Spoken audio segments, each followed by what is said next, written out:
Hello दोस्तों, स्वागत है आपका हमारे यूट्यूब चैनल याहू बाबा पे। ये हमारा लारावल कोर्स से रिलेटेड 61 ट्यूटोरियल है और लारावल के इस वीडियो कोर्स में आप सीखने वाले हैं कि कैसे हम लारावल की हेल्प से एपीआईज को क्रिएट कर सकते हैं और उनको यूज कर सकते हैं। तो ये पहले समझते हैं कि एपीआई का मतलब क्या होता है। देखिए, जो इसकी फुल फॉर्म है वो है एप्लीकेशन प्रोग्राम इंटरफेस। आइए इसको एक एग्जाम्पल से समझते हैं कि इसकी जरूरत कहाँ होती है। मान लीजिए आपकी एक वेबसाइट है जिसको आपने लारावल के अंदर क्रिएट किया है या फिर किसी दूसरे बैकएंड फ्रेमवर्क के अंदर जैसे कोऑर्डिनेटर, केक पीएचपी, और इसके साथ मान लीजिए आप एक डाटाबेस यूज कर रहे हैं माई, या फिर यहाँ पे ऐसा हो सकता है कि कोई दूसरा डाटाबेस है जैसे SQLite या फिर कोई NoSQL डाटाबेस जैसे MongoDB, या इसके अलावा कोई और भी डाटाबेसेस हो सकते हैं। अब यहाँ पर हमारी कुछ रिक्वायरमेंट ऐसी है कि जो हमारी वेबसाइट है, मान लेते हैं कि वो एक शॉपिंग की वेबसाइट है, जो आप अपनी वेबसाइट पे प्रोडक्ट्स दिखा रहे हैं, वही सेम प्रोडक्ट्स और वही सेम डाटा आप अपनी मोबाइल ऐप्स के अंदर भी दिखाना चाहते हैं, चाहे वो एंड्रॉइड की ऐप है या फिर आईफोन की ऐप, जिसको आपने अलग अलग टेक्नोलॉजीज में बनाया है, जैसे एंड्रॉइड में या स्विफ्ट में, फ्लटर में, कॉटलिन में या फिर किसी और दूसरे फ्रेमवर्क में। अब यहाँ पे होता क्या है, जो हमारा एंड्रॉइड फ्रेमवर्क है या फिर स्विफ्ट फ्रेमवर्क है, वो सीधा से MySQL डाटा को असेस नहीं कर सकते या फिर MongoDB के डाटा को। या फिर ऐसा भी हो सकता है कि हमारी जो वेबसाइट का बैकएंड है वो लारावल में बना हुआ है और जो उसका फ्रंट एंड है वो हमने बनाया React.js के अंदर या फिर Vue.js या AngularJS के अंदर। तो React.js, Vue.js या AngularJS है, ये भी सीधा से डाटाबेस को असेस नहीं कर सकते क्योंकि ये फ्रंट एंड लाइब्रेरीज या फ्रेमवर्क्स होते हैं। डाटाबेस को असेस करने के लिए हमें एक बैक एंड प्रोग्रामिंग लैंग्वेज की जरूरत होती है, जैसे PHP, Python, Go, Ruby। तो ऐसे कामों के लिए अगर हमने एंड्रॉइड के अंदर या React.js के अंदर या स्विफ्ट के अंदर हमने MySQL के डाटा को असेस करना है, MongoDB से या SQLite के डाटा को असेस करना है, तो उसके लिए यहाँ पर एक इंटरफेस बनाया जाता है जिसको हम बोलते हैं API, एप्लीकेशन प्रोग्राम इंटरफेस। ये एक ऐसे फॉर्मेट में काम करता है जिसको सारी लैंग्वेजेस ये सारे फ्रेमवर्क्स इजीली अंडरस्टैंड कर सकते हैं। इसको बनाने से होता क्या है, जो भी हमारी एंड्रॉइड ऐप है या आईफोन की ऐप है या फिर हमारी वेबसाइट का जो फ्रंट एंड है वो React में या Vue में है, वो एक रिक्वेस्ट इस एप्लीकेशन इंटरफेस को एक रिक्वेस्ट सेंड करते हैं और जो ये रिक्वेस्ट होती है एपीआई के थ्रू, ये जाती है सीधा डाटाबेस के पास। और जैसी भी रिक्वेस्ट गई होती है, जैसे कोई डाटा को फैच करके लाना है या डाटा को अपडेट करना है या डिलीट करना है, वो काम करने के बाद जो हमारा डाटाबेस होता है वो एज ए रिस्पॉन्स कुछ ना कुछ वैल्यू एपीआई को सेंड करता है। जैसे मान लीजिए हम एक डाटा को असेस करना चाहते हैं, तो वो डाटा फैच होके एपीआई के पास आता है और एपीआई क्या करती है, उस डाटा को जहां से भी रिस्पॉन्स आया उसको सेंड कर देती है। तो यही एपीआई का काम होता है। अब यहाँ पे एक क्वेश्चन उठता है कि एपीआई ऐसे कौन से फॉर्मेट में काम करती है कि वो सबको समझ में आ जाता है, एंड्रॉइड को भी, React.js, Vue.js, स्विफ्ट को या किसी और फ्रेमवर्क को। तो देखिए, जो फॉर्मेट होता है या तो वो होता है JSON या फिर XML या फिर GraphQL। जो XML है सबसे पुराना फॉर्मेट है, मगर इसको समझना काफी कॉम्प्लेक्स होता है, इसे बनाना भी। तो इसी के रिस्पॉन्स में गूगल ने एक खुद का एक फॉर्मेट बनाया था जिसका नाम है JSON, जो काफी ज्यादा पॉपुलर है। और अभी कुछ साल पहले फेसबुक ने भी एक फॉर्मेट बनाया जिसको हम कहते हैं GraphQL। ये जस्ट एक डाटा को सेंड करने के लिए और रिसीव करने के लिए एक फॉर्मेट होते हैं। तो हम इस वीडियो में JSON को यूज करने वाले हैं। देखिए, अगर आपको एपीआई के बारे में पूरा डिटेल में जानना है, अगर आपको उसका बेसिक्स के बारे में कुछ भी नहीं पता, तो मैंने ऑलरेडी इस पे एक कंप्लीट कोर्स बना रखा है PHP के साथ। अगर आपने वो वीडियोस नहीं देखी हुई हैं तो उसका लिंक भी आपको ऊपर मिल जाएगा। तो ये अब इसके बाद देखते हैं कि हम लारावल के अंदर एपीआईज कैसे क्रिएट करेंगे। तो देखिए, ऐसे काम करने के लिए लारावल के अंदर बहुत से पैकेजेस आते हैं। मेनली इसके अंदर दो पैकेजेस हैं जो लारावल ने खुद ने बनाए हैं। एक का नाम है यहाँ पे सैंक्टम और दूसरे का नाम है यहाँ पर पासपोर्ट। इसके अलावा भी बहुत सारे थर्ड पार्टी पैकेजेस आते हैं जिनसे आप एपीआई को क्रिएट कर सकते हैं और उसको यूज कर सकते हैं। तो इस वीडियो के अंदर हम यहाँ पर जो पैकेज यूज करने वाले हैं उसका नाम है सैंक्टम। देखिए, जो सैंक्टम है, इस पैकेज का यूज हम तब करते हैं अगर हमारी वेबसाइट जो है एक छोटे लेवल की है या फिर एक मीडियम लेवल की है। और अगर आप यहाँ पर कोई कॉम्प्लेक्स वेबसाइट बना रहे हैं जिसके अंदर कॉम्प्लेक्स एपीआईज बनेंगी, तो वहां पर हम दूसरा पैकेज यूज कर सकते हैं जिसका नाम है पासपोर्ट। तो मोस्टली केसेस में यहाँ पर हम सैंक्टम ही यूज करते हैं। इनको यूज करने का तरीका ऑलमोस्ट सेम ही होता है। आगे आने वाली वीडियो में मैं आपको पासपोर्ट के बारे में बताऊंगा कि पासपोर्ट से एपीआईज कैसे क्रिएट करते हैं। अगर आप इन दोनों पैकेजेस का यूज नहीं भी करना चाहते तो भी आप इसमें इजिली काम कर सकते हैं। जैसे हम PHP के अंदर अपनी खुद की एपीआई क्रिएट करते हैं, बिल्कुल वही काम आप यहाँ पर लारावल के अंदर भी कर सकते हैं। मगर इस वीडियो के अंदर हम यहाँ पर सैंक्टम यूज करने वाले हैं। इसके कुछ एडवांस फीचर्स भी होते हैं, जैसे इसके अंदर इनबिल्ट सिक्योरिटी सिस्टम होता है जिसको हम टोकन कहते हैं बेसिकली, और इसमें काम करना और इसको हैंडल करना और इसकी जो परफॉर्मेंस होती है वो काफी अच्छी होती है। तो आइए अब समझते हैं कि सैंक्टम के अंदर जब हम एपीआईज को क्रिएट करते हैं तो उसका टोटल प्रोसेस क्या होता है। देखिए, अभी तक हम ये जान गए हैं कि हमारी एक वेबसाइट है और जिसके साथ हम एक डाटाबेस यूज कर रहे हैं MySQL का, और इन दोनों के बीच में हम काम करने के लिए अपनी खुद की एक एपीआई क्रिएट कर रहे हैं और उसके लिए हम यूज करने वाले हैं सैंक्टम एपीआई का पैकेज। अब ये पैकेज कैसे काम करता है? मान लीजिए सबसे पहले जब हम अपनी वेबसाइट पे जाएंगे और वहां पर लॉग इन करेंगे, तो लॉग इन करने के लिए सबसे पहले हमारी वेबसाइट से एक रिक्वेस्ट जाएगी सर्वर पे, जो जाएगी सीधा एपीआई के पास। इस लॉग इन एपीआई के अंदर हमारी क्रेडेंशियल्स की इंफॉर्मेशन भेजी जाएगी, मतलब कि यूजर नेम और ईमेल को, और जो एपीआई है वो उसको आगे डाटाबेस में चेक करने के लिए भेज देगी। अगर वो क्रेडेंशियल्स मैच कर जाते हैं, मतलब कि यूजर नेम और पासवर्ड अगर मैच कर जाते हैं, तो सैंक्टम एपीआई क्या करता है, डाटाबेस में एक टोकन सेव कर देता है, जिस टोकन को हम आगे अपनी वेबसाइट में कहीं यूज करेंगे। और एज ए रिस्पॉन्स जो हमारा MySQL डाटाबेस है, वो response as a API token को सेंड करता है और एक मैसेज भी सेंड करता है कि डाटा सक्सेसफुली असेस हुआ है कि नहीं। अगर वो सक्सेसफुली असेस नहीं हो पाया, मतलब कि यूजर नेम और पासवर्ड अगर मैच नहीं हुए हैं, तो वो कोई भी टोकन सेव नहीं करता, वो सीधा ही एक फेल का मैसेज एपीआई को सेंड कर देता है। और अगर क्रेडेंशियल्स मैच कर जाते हैं, तो वो एक टोकन सेव करके एज ए रिस्पॉन्स एपीआई को सेंड कर देता है। और एपीआई क्या करता है, वही सेम टोकन हमारी वेबसाइट को सेंड कर देता है, जिसे हम आगे जाकर कहीं पर भी सेव कर सकते हैं, जैसे लोकल स्टोरेज में, सेशंस में, कुकीज में, जिसको हम अंदर वाले पेजेस में आगे जाके चेक करेंगे। तो इस तरह से ये नॉर्मल एपीआई से अलग होता है सैंक्टम एपीआई। ये बेसिकली अपने आप से ही एक सिक्योरिटी का टोकन यहाँ पर सेव कर देता है। तो जब भी हम सैंक्टम एपीआई को यूज करते हैं, तो हमें सेशंस का यूज करने की कोई जरूरत नहीं रहती है, क्योंकि ये डाटाबेस के अंदर खुद से ही टोकन सेव कर देता है। और अंदर वाले पेजेस पे जहां पर भी हमें ऑथेंटिकेशन की जरूरत है, वहां पर हमारे वेबसाइट से जो एक टोकन जाता है, उसी को बाद में चेक करता रहता है। अब इसके बाद देखते हैं कि अगर हमने वेबसाइट पे जब लॉगिन कर लिया और हमारे पास ये टोकन भी आ गया, जिसे हमने लोकल स्टोरेज में या सेशन में सेव भी कर लिया है, अब इसके बाद अंदर वाले जो पेजेस हैं, जैसे कोई पोस्ट का पेज है, प्रोडक्ट का पेज, कैटेगरी का पेज, उसमें जो प्रॉपर क्रूड सिस्टम होता है, जिसमें हम डाटा को रीड करते हैं, अपडेट, इंसर्ट या डिलीट करते हैं, उन पेजेस को जब भी हम असेस करने लगेंगे, तो हमें सर्वर पे, मतलब कि एपीआई में ये टोकन भी सेंड करना पड़ेगा। जैसे हम डाटा को रीड करना चाहते हैं, तो हम ये टोकन भी सेंड करेंगे और अपनी रिक्वेस्ट भी करेंगे सेंड एपीआई को कि हमें कौन से पेज का डाटा देखना है।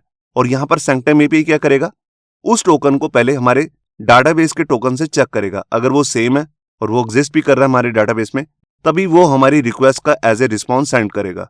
तो सैंक्टम एपीआई में यहाँ पर एक स्पेशल से अलग फीचर होता है, जिसको हम कहते हैं टोकन।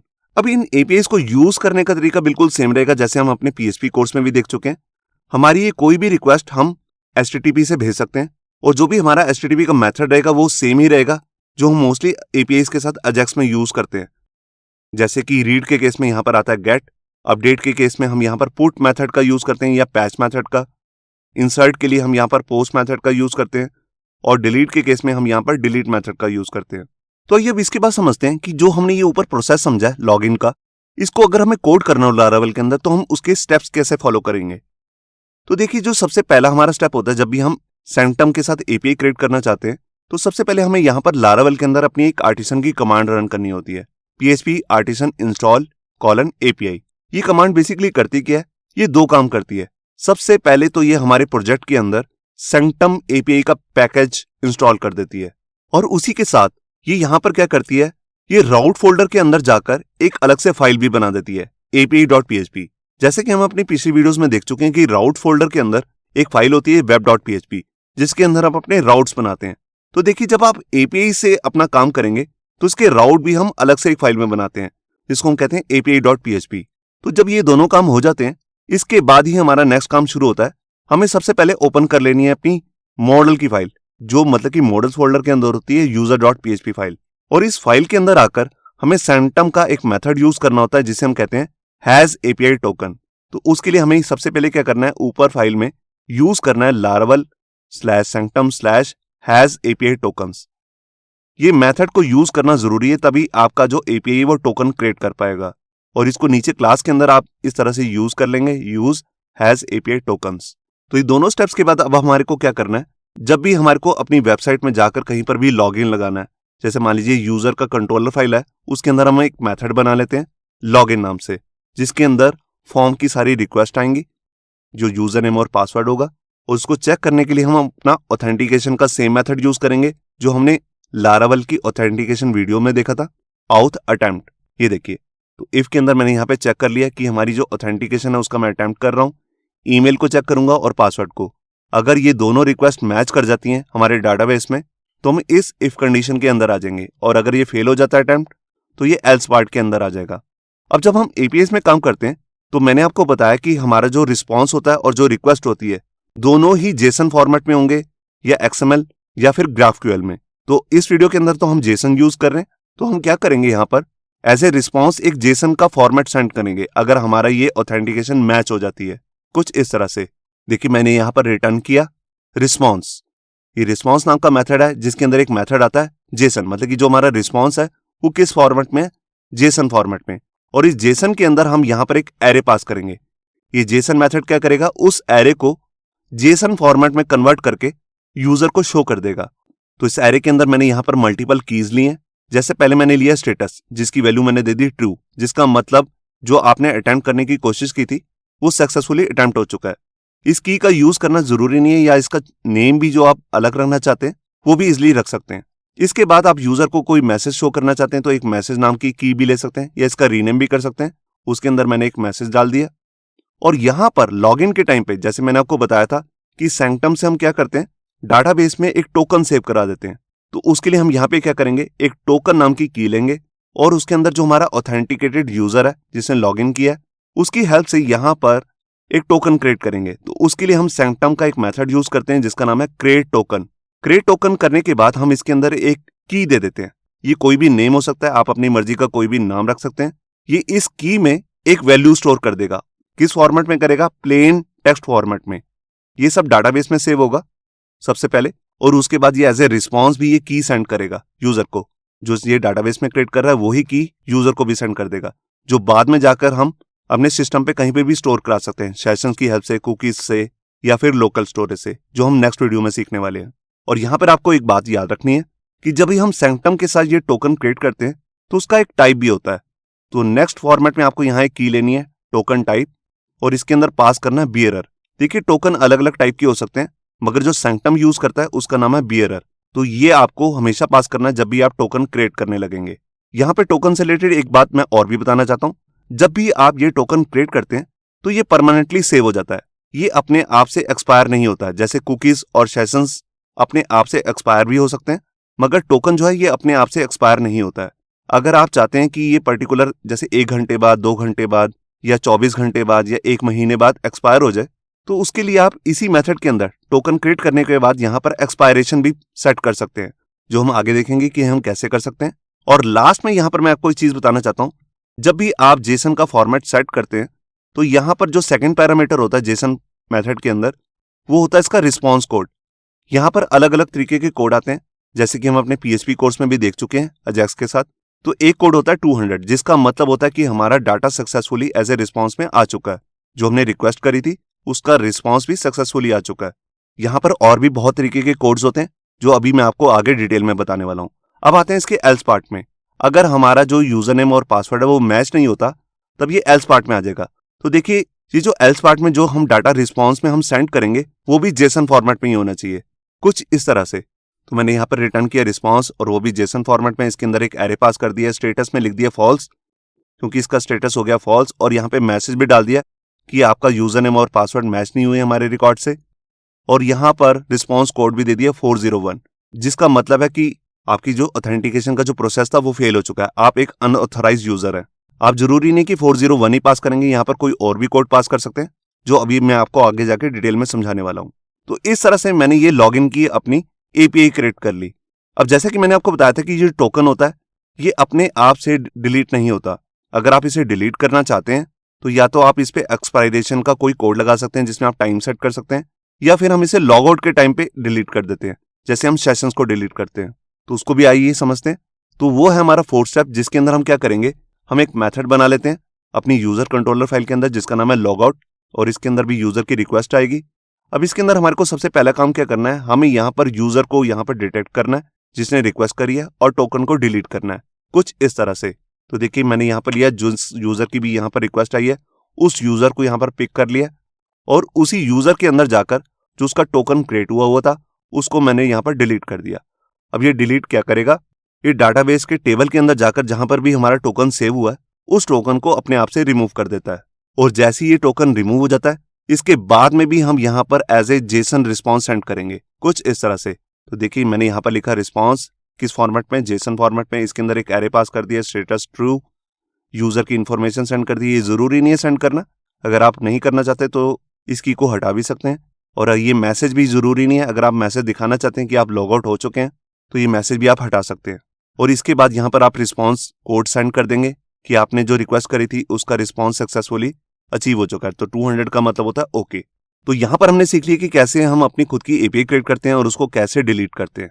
अब जो ये रिस्पॉन्स कोड होता है, आइए इसको मैं आपको थोड़ा सा डिटेल में समझा देता हूँ। तो देखिए हमारे पास यहाँ पे कई तरीके के रिस्पॉन्स कोड्स आते हैं। तो उसमें सबसे पहला आता है 200, जिसका मतलब होता है ओके, मतलब कि जोन सी भी आपने रिक्वेस्ट करी थी उसको successfully as a response send कर दिया गया है। इसके बाद आता है यहाँ पर 201, इसका मतलब होता है कि जो भी आपने डाटा क्रिएट करने को बोला था वो सक्सेसफुली पोस्ट के मेथड से यहाँ पर कंप्लीट हो चुका है। तो ये हम बेसिकली तभी यूज करते हैं जब हम एक नया डाटा ऐड करते हैं या अपडेट करते हैं। इसके बाद एक रिस्पॉन्स कोड आता है 204, इसका यूज बेसिकली हम तब करते हैं जब हम डाटा को डिलीट करते हैं, क्योंकि जब भी हम डाटा को डिलीट करते हैं तो एज ए रिस्पॉन्स कोई मैसेज सेंड नहीं करते हैं, मतलब कि कोई डाटा। तो उसके लिए हम यहाँ पे सेट कर देते हैं 204, जिसका मतलब हमारा ब्राउजर या फिर हमारी मोबाइल ऐप खुद से ही समझ जाते हैं कि कोई भी डाटा साथ में नहीं आया एज ए रिस्पॉन्स। एक कोड होता है 400, जिसका मतलब होता है बैड रिक्वेस्ट, मतलब कि जोन सी भी आपने रिक्वेस्ट यहाँ पर सर्वर को सेंड की है एज ए एपीआई, वो एक बैड रिक्वेस्ट है। एक होता है यहाँ पर 401, जिसका मतलब होता है कि आपके ऑथेंटिकेशन जो है वो फेल हो चुकी है, आपका यूजर नेम और पासवर्ड मैच नहीं हुआ है। तो एज ए रिस्पॉन्स हम यहाँ पे एक जो मैसेज सेंड कर रहे हैं उसके साथ यहाँ पे लिख देते हैं 401, जिससे हमारी मोबाइल ऐप को या फिर React.js या Vue.js को ये पता लग जाता है कि ऑथेंटिकेशन फेल हो चुकी है। बिल्कुल ऐसे ही मैच करता हुआ एक कोड होता है 403, इसका यूज हम तब करते हैं अगर यूजर बिना लॉगिन हुए किसी ऐसे पेज की रिक्वेस्ट करता है जो सिर्फ लॉगिन हुआ यूजर ही देख सकता है, तब हम उसे ये वाला मैसेज शो कर देते हैं 403। इसका मतलब होता है कि आपको उस पेज का एक्सेस नहीं है। बिल्कुल ऐसे एक मैसेज होता है 404, इसका यूज हम तब करते हैं अगर यूजर ने किसी ऐसे पेज की रिक्वेस्ट की है जो हमारे सर्वर पे नहीं है, मतलब कि किसी ऐसे एपीआई यूआरएल का रिक्वेस्ट की है जो हमारे सर्वर पे एग्जिस्ट ही नहीं करता। और लास्ट में हमारा एक कोड है जिसका नंबर होता है 500, ये सर्वर की बेसिकली एरर होती है। कई बार क्या होता है हमारा सर्वर शट डाउन हो जाता है या हैंग हो जाता है, तो यूजर जो भी रिक्वेस्ट कर रहा है एपीआई की वो सर्वर तक पहुंच ही नहीं पाती है, वो फुलफिल ही नहीं हो पाती। तो उस केस में सर्वर हमारे को एक एरर मैसेज सेंड करता है 500 का। तो अगर हम ये अपनी एपीआई के अंदर लगाना चाहते हैं, इसका कोई मैसेज शो करना चाहते हैं खुद से, तो हम वहां पर ये वाला कोड भी यूज कर सकते हैं 500। तो ये थे कुछ कॉमन यूज होने वाले कोड्स। इसके अलावा भी कई कोड्स आते हैं जो आप नेट पे जाके चेक कर सकते हैं। अब इसके बाद बात करते हैं जो हम इस वीडियो के अंदर एक एपीआई का प्रोजेक्ट क्रिएट करने वाले हैं उसके अंदर हम क्या क्या करने वाले हैं। तो देखिए उसके लिए बेसिकली मैं यहाँ पर 2 कंट्रोलर की फाइल बनाऊंगा, आउट कंट्रोलर और पोस्ट कंट्रोलर। सबसे पहले आउट कंट्रोलर की बात करते हैं। उसके अंदर मैं यहाँ पर 3 मेथड्स बनाने वाला हूँ, रजिस्ट्रेशन, लॉगिन, लॉग आउट, जिसमें यूजर का रजिस्ट्रेशन कराया जाएगा, उसका लॉगिन होगा और लॉग आउट होगा। लॉगिन के टाइम पे हम यहाँ पर एक टोकन जनरेट करेंगे जिसको हम दूसरी कंट्रोलर फाइल के अंदर यूज करने वाले हैं, जिसका नाम है पोस्ट कंट्रोलर। तो पोस्ट कंट्रोलर के अंदर हम पोस्ट से रिलेटेड एक पूरा क्रूड सिस्टम जनरेट करेंगे, जैसे कि हम रिसोर्स कंट्रोलर के अंदर करते हैं show all post, show single post, store post, update post और डिलीट पोस्ट। तो इन सारे मेथड को अगर यूजर असेस करना चाहता है तो उसे लॉगिन होना जरूरी है, और हम इन सारी पोस्टों में जो यूजर ने लॉगिन के टाइम पे टोकन जनरेट किया होगा उसका यूज करेंगे इसके अंदर। और इसी सेम प्रोजेक्ट के अंदर आप एक स्पेशल चीज भी सीखने वाले हैं कि हम कैसे एपीआई की हेल्प से इमेजेस को अपलोड कर सकते हैं। मोस्टली स्टूडेंट्स की ये रिक्वायरमेंट रहती है कि एपीआई की हेल्प से हम कैसे इमेज को अपलोड करते हैं, तो वो मैं इसी वीडियो के अंदर बताने वाला हूं। तो ये शुरू करते हैं प्रैक्टिकल। तो देखिए प्रैक्टिकल को आगे शुरू करने से पहले मैं आपको दिखाना चाहता हूं कि हमारा ऑलरेडी इस पे कोर्स बना हुआ है एपीआई से रिलेटेड पीएचपी कोर्स के अंदर। तो यहाँ पे हमारी एक सीरीज है, इसका लिंक भी आपको ऊपर मिल जाएगा। यह है पीएचपी अजेक्स की सीरीज।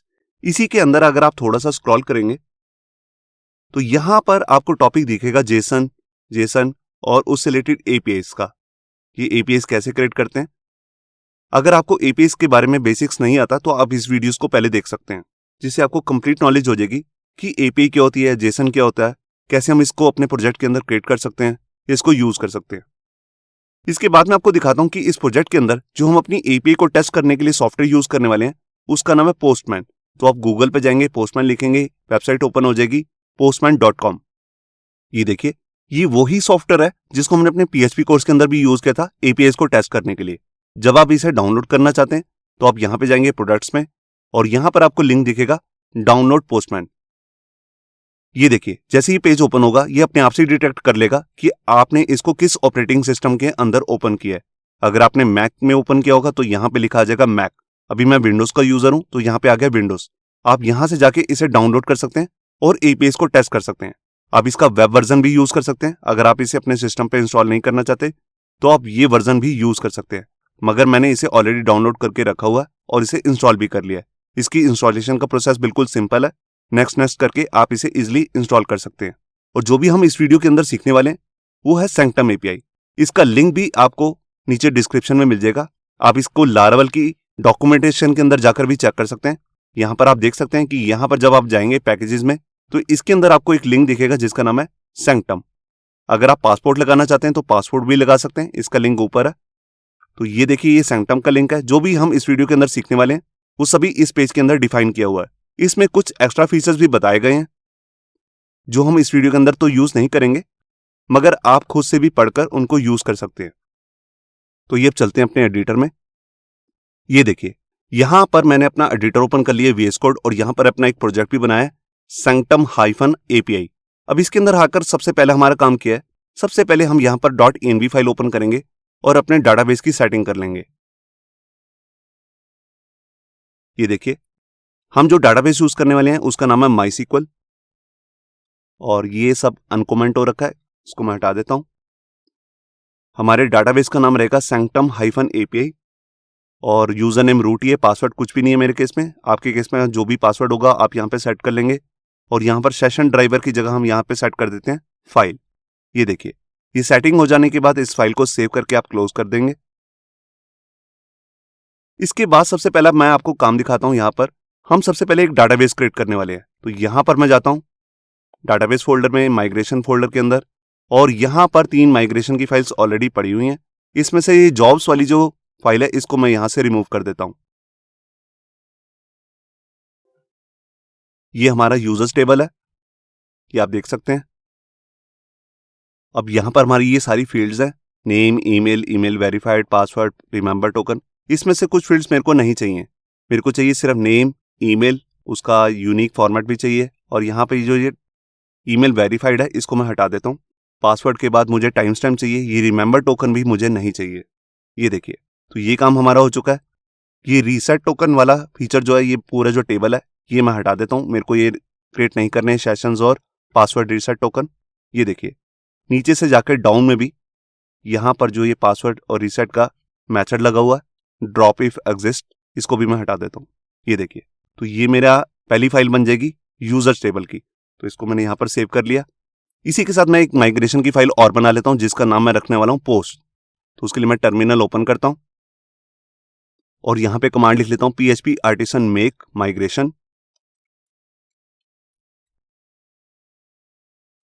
और टेबल का नाम रहेगा पोस्ट। तो मैं लिखूंगा क्रिएट पोस्ट टेबल। यहां पर मैंने एंटर प्रेस किया और ये हमारा माइग्रेशन की फाइल भी बन चुकी है पोस्ट से रिलेटेड। तो उसको भी मैं ओपन कर लेता हूं। अब यहां पर आकर मैं अपनी कुछ फील्ड्स रख लेता हूं जो मुझे अपने डाटाबेस में कॉलम्स बनाने हैं। तो एक फील्ड तो है यहाँ पर ID, एक मैं यहां पे ले लेता हूं टाइटल, तो उसकी डाटा टाइप है स्ट्रिंग। ये पोस्ट का टाइटल रहेगा। इसी तरह मैं एक डिस्क्रिप्शन ले लूंगा, इमेज और टाइम स्टैम्प। तो उनके नेम मैं यहां चेंज कर लेता हूं। डिस्क्रिप्शन में ज्यादा टेक्स्ट आने वाला है तो यहां पर मैं उसकी डाटा टाइप चेंज कर देता हूं टेक्स्ट, और इसके बाद मैं यहां पर इमेज लेने वाला हूं। तो इमेज की डाटा टाइप रहेगी स्ट्रिंग, क्योंकि बस मैं उसका यहां पर नेम स्टोर कराने वाला हूं। और लास्ट में हमारा रहेगा टाइम स्टैम्प। तो इसकी जगह मैं नेम हटा देता हूं और यहां पर लिख देता हूं। ये देखिए, तो ये काम भी हमारा कंप्लीट हो चुका है।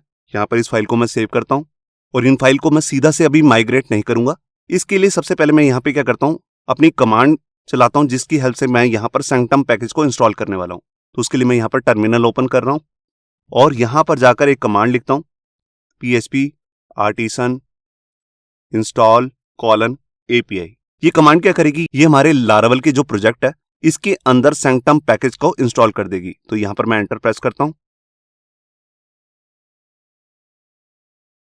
तो देखिए, यहां पर हमारा ये पैकेज जो है इंस्टॉल हो चुका है। अब यहां पर ये लास्ट में एक चीज कह रहा है, आपकी डाटाबेस की माइग्रेशन जो पेंडिंग है, तो यहीं से हम माइग्रेशन कर लेंगे। तो यहां पर मैं लिख देता हूं यस, क्योंकि मैंने अपने ऑलरेडी टेबल्स क्रिएट कर चुका हूं जिनको मैं इस प्रोजेक्ट में यूज करने वाला हूं। तो यहां पर मैंने प्रेस किया एंटर, और ये देखिए यहां पर हमारे टेबल भी क्रिएट हो चुके हैं। एक यूजर्स का टेबल है, कैशिंग का टेबल है, पोस्ट का टेबल है, और ये एक अलग से भी टेबल बन चुका है पर्सनल असेस टोकन टेबल, जिसको बेसिकली हमारा जो सैंक्टम का पैकेज है वो यूज करने वाला है। इसी टेबल के अंदर हमारे टोकन्स भी सेव होंगे। तो अब मैं आपको दिखाता हूं कि इस पैकेज ने हमारे सिस्टम में क्या क्या इंस्टॉल किया है। सबसे पहले मैं आपको दिखाता हूं यहाँ पर जो हमारा राउट्स फोल्डर है, यहाँ पर एक फाइल आ चुकी है जिसका नाम है api.php। ये फाइल पहले से नहीं होती है, जैसे ही मैंने कमांड चलाई है अपनी इंस्टॉल एपीआई की, तभी ये फाइल आई है। इसी के अंदर हम अपने एपीआई से रिलेटेड सारे राउट्स बनाने वाले हैं। और इसी के साथ यहाँ पर जो हमारा कॉन्फ़िग फोल्डर होता है उसके अंदर भी एक फाइल आ चुकी है जिसका नाम है यहाँ पे sanctum.php। जो भी हमारे sanctum इंस्टॉल हुआ उसकी यहाँ पर सारी सेटिंग्स है, इनको आप जाके चेंज भी कर सकते हैं। ये देखिए यहाँ पर ये कुछ सेटिंग्स हैं, आप इनके बारे में पढ़ सकते हैं कि नीचे क्या चीज़ है। ये देखिए यहाँ पर आ रहा है एक्सपायरेशन। बाय डिफॉल्ट इसकी वैल्यू होती है नल, जिसका मतलब है कि हमारा जो भी टोकन क्रिएट होगा वो हमेशा क्रिएटेड ही रहेगा, अपने आप से एक्सपायर नहीं होगा।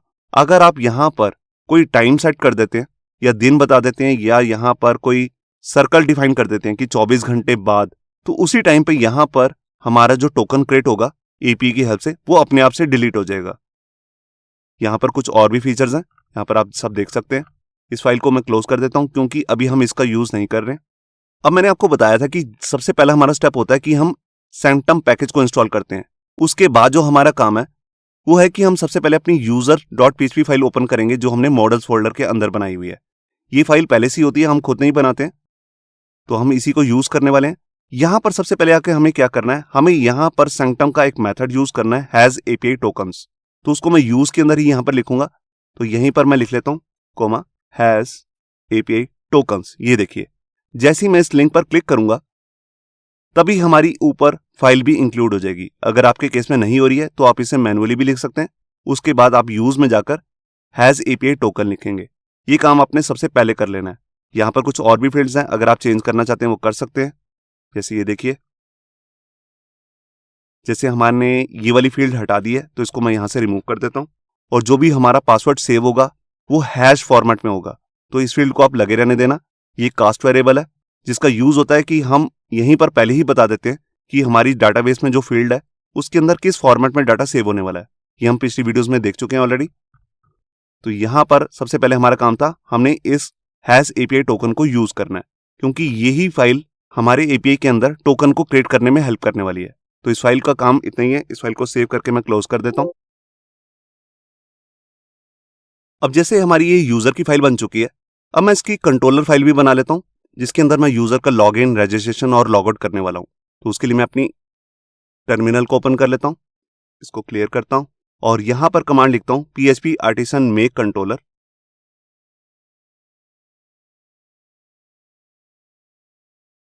और कंट्रोलर जो है मैं यहाँ पर जहां हमारे कंट्रोलर्स बनते हैं HTTP फोल्डर के अंदर, ये देखिए यहाँ पर ये एपीआई का कंट्रोलर बना रहा हूँ, तो इसके लिए मैं फोल्डर ही अलग बना देता हूँ। तो इसका नाम मैं रखने वाला हूँ एपीआई। एपीआई के अंदर ये मैं कंट्रोलर बना रहा हूँ जिसकी फाइल का नाम होगा आउट कंट्रोलर। आप फाइल का नाम कुछ भी रख सकते हैं। तो ये फाइल हमारी बन चुकी है। अब इसके बाद जो हमारा दूसरा टेबल है पोस्ट, उससे रिलेटेड भी यहाँ पर मॉडल की फाइल और कंट्रोलर की फाइल बना लेता हूँ।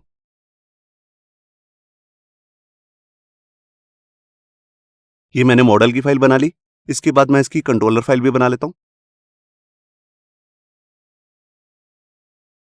ये भी मैं एपीआई फोल्डर के अंदर ही बना रहा हूँ, पोस्ट कंट्रोलर। और यहां पर ये मैं रिसोर्स कंट्रोलर बनाने वाला हूं क्योंकि इसके अंदर हम बहुत सारे काम करने वाले हैं। तो देखिए जब आप एपीआई के अंदर रिसोर्स कंट्रोलर बनाते हैं तो वहां पर हमें रिसोर्स लिखने की जरूरत नहीं होती। जहां पर हम फ्लैग पास करते हैं हाइफन हाइफन रिसोर्स या नॉर्मल आर भी लिख सकते हैं, उसकी जगह पर मैं यहां पे लिखूंगा एपीआई। इसका मतलब है ये एपीआई रिसोर्स कंट्रोलर बनने वाला है।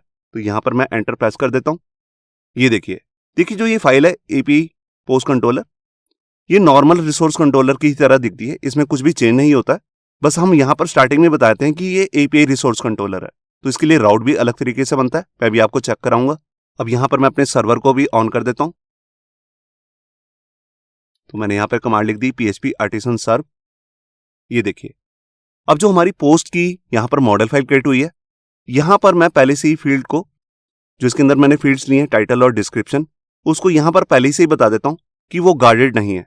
तो उसके लिए मैं यहाँ पर लिखूंगा प्रोटेक्टेड। यहां पर मैं वेरिएबल यूज कर रहा हूं फिलेबल। आप यहां पर दूसरा वेरिएबल भी यूज कर सकते हैं गार्डेड नाम से। फिलेबल के अंदर जस्ट जाके आपको बताना होता है कि किस किस फील्ड की वैल्यू यूजर खुद से डाल सकता है और अपडेट कर सकता है। तो इसके अंदर मैं एरे ले लेता हूं और पहली फील्ड है हमारी टाइटल और इसी के साथ दूसरी फील्ड है डिस्क्रिप्शन। ये देखिए, तो ये काम भी हमारा कंप्लीट हो चुका है। इस फाइल को मैं सेव कर लेता हूं।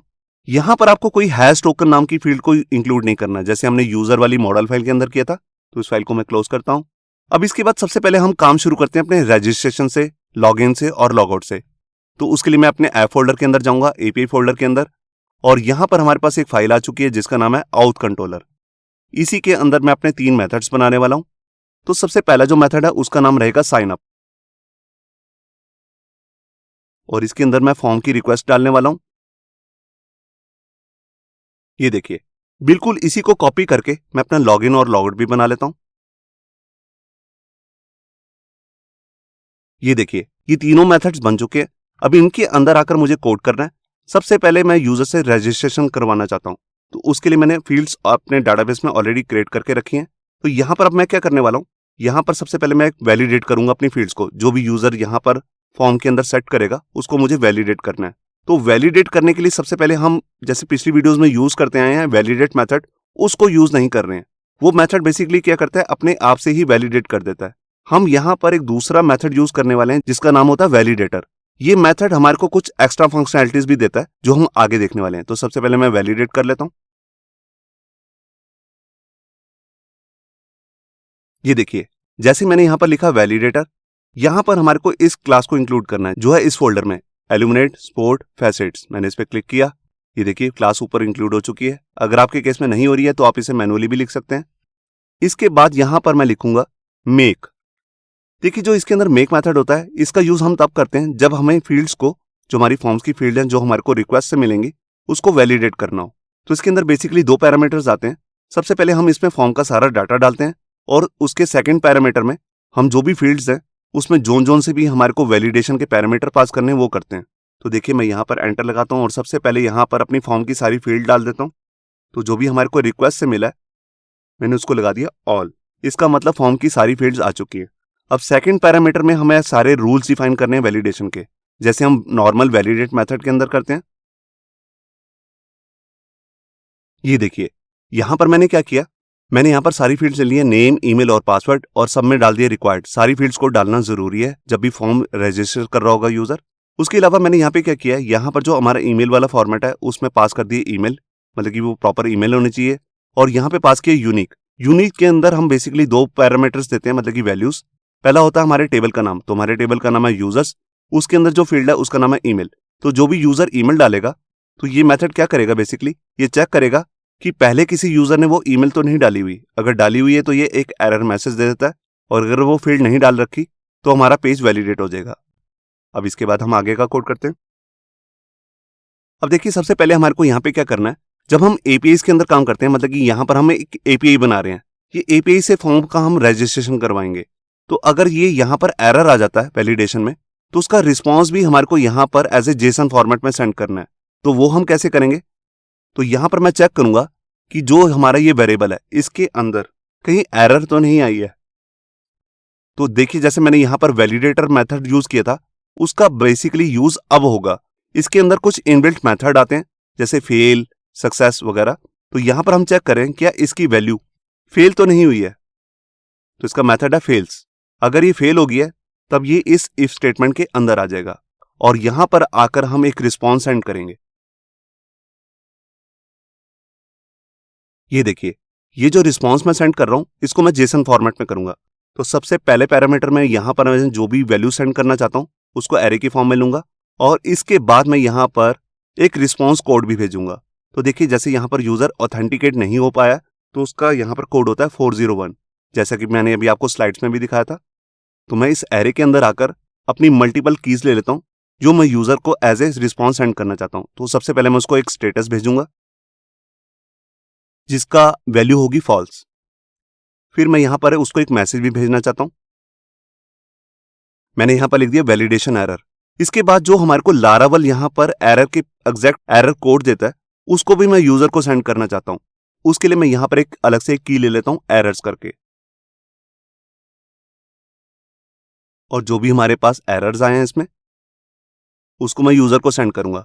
और कितने एरर्स, सारे एरर्स। तो उसके लिए मैं यहां लिख देता हूं ऑल। ये देखिए, देखिए जितनी भी मैंने यहां पर कीज ली हैं ये लेना जरूरी नहीं है, मगर मैं यूजर को एक प्रॉपर मैसेज सेंड करना चाहता हूं तो उसके लिए मैंने स्टेटस दिए यहाँ पर फॉल्स, जिसको यूज करके वो यूजर आगे कोड में अपना कोई भी कोड करना चाहता है या कंडीशन चेक करना चाहता है वो कर सकता है।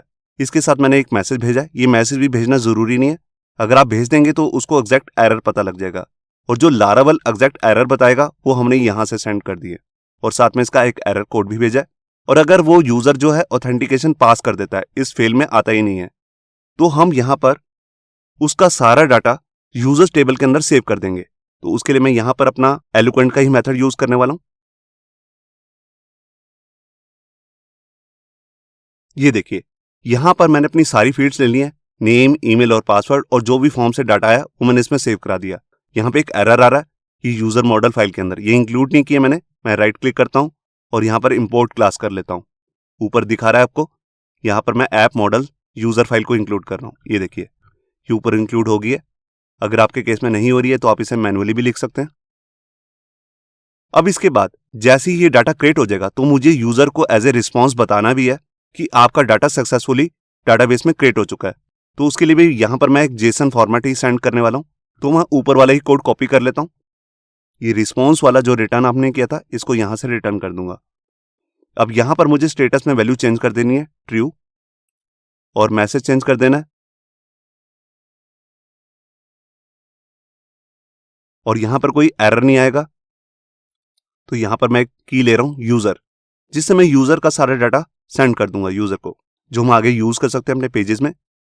और यहाँ पे जो रिस्पॉन्स कोड रहेगा वो है 200, जिसका मतलब जो यूजर ने रिक्वेस्ट करी थी डाटा को सेव करने के लिए वो सक्सेसफुली पूरी हो चुकी है। 200 का मतलब है ओके।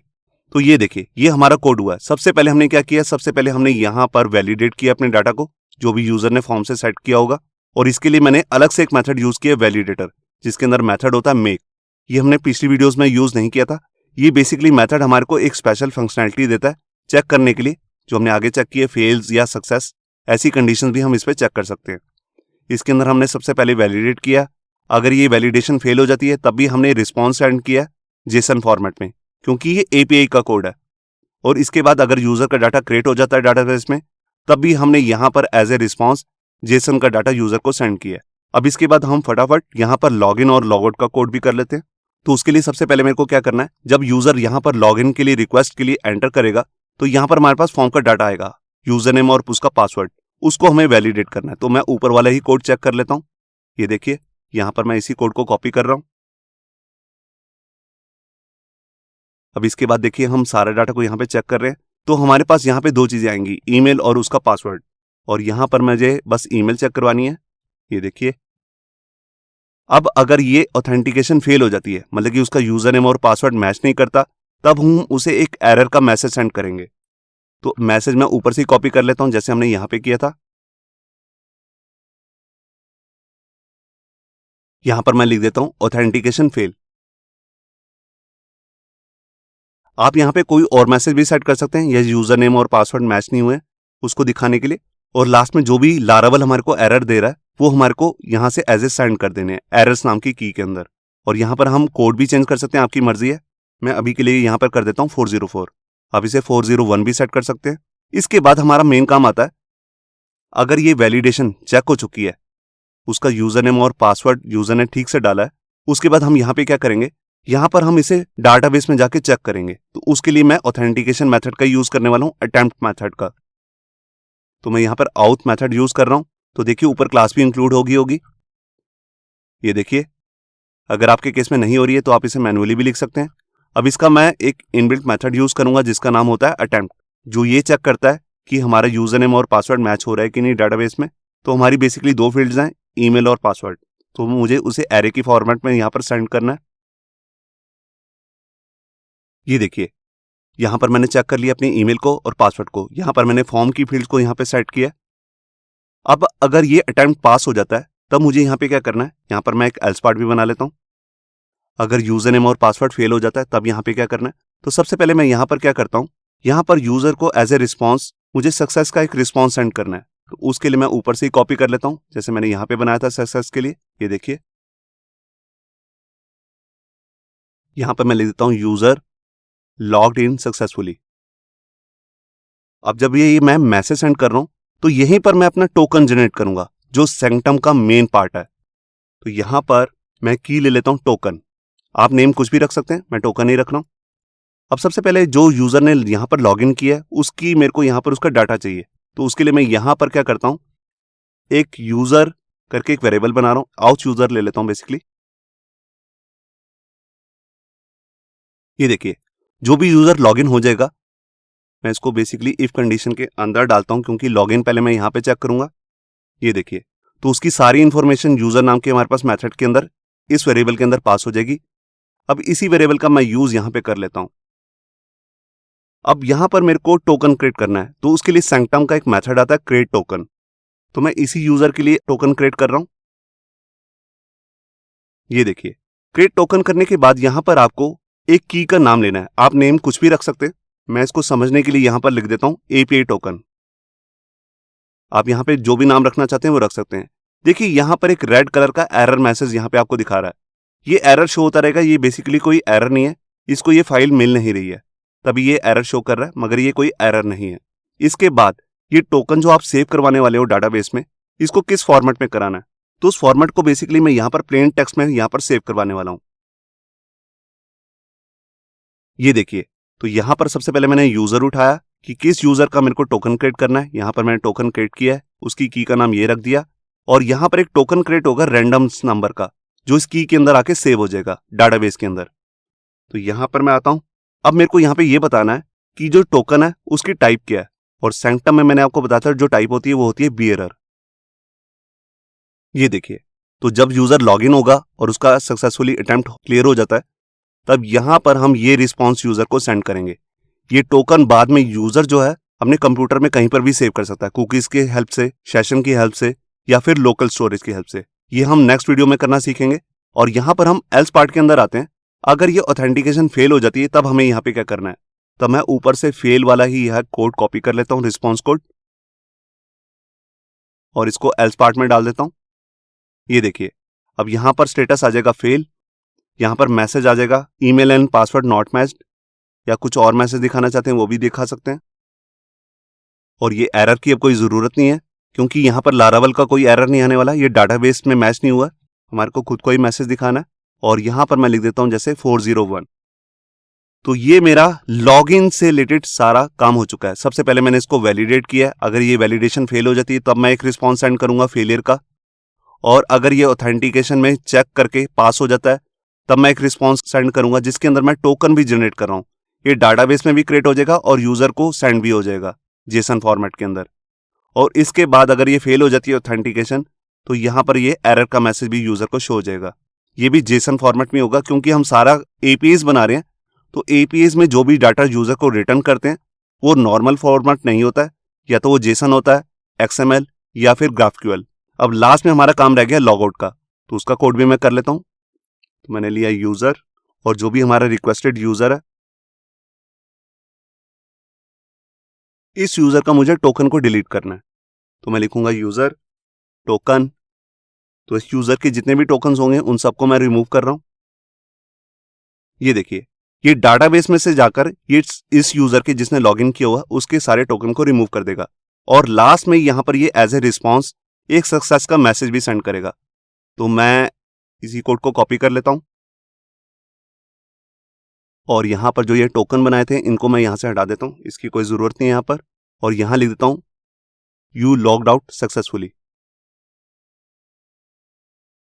ये देखिए, आप अपना कोई भी मैसेज सेंड कर सकते हैं यहां पर, और साथ में अगर मुझे यूजर की कोई इंफॉर्मेशन वगैरह सेंड करनी है वो भी मैं सेंड कर सकता हूं। तो मैं यूजर नाम की ले लेता हूं, और जो भी मेरे पास यूजर की इंफॉर्मेशन है जो मुझे यहां से मिली है वो मैं यूजर को लास्ट में यहां से सेट कर सकता हूं। ये जरूरी नहीं है इसको सेंड करना, आप इसे हटा भी सकते हैं। तो ये हमारी एपीआई पूरी इस आउट कंट्रोलर की बन चुकी है, जिसके अंदर मैंने लॉग इन, लॉग आउट और रजिस्ट्रेशन तीनों की एपीआई क्रिएट कर ली है।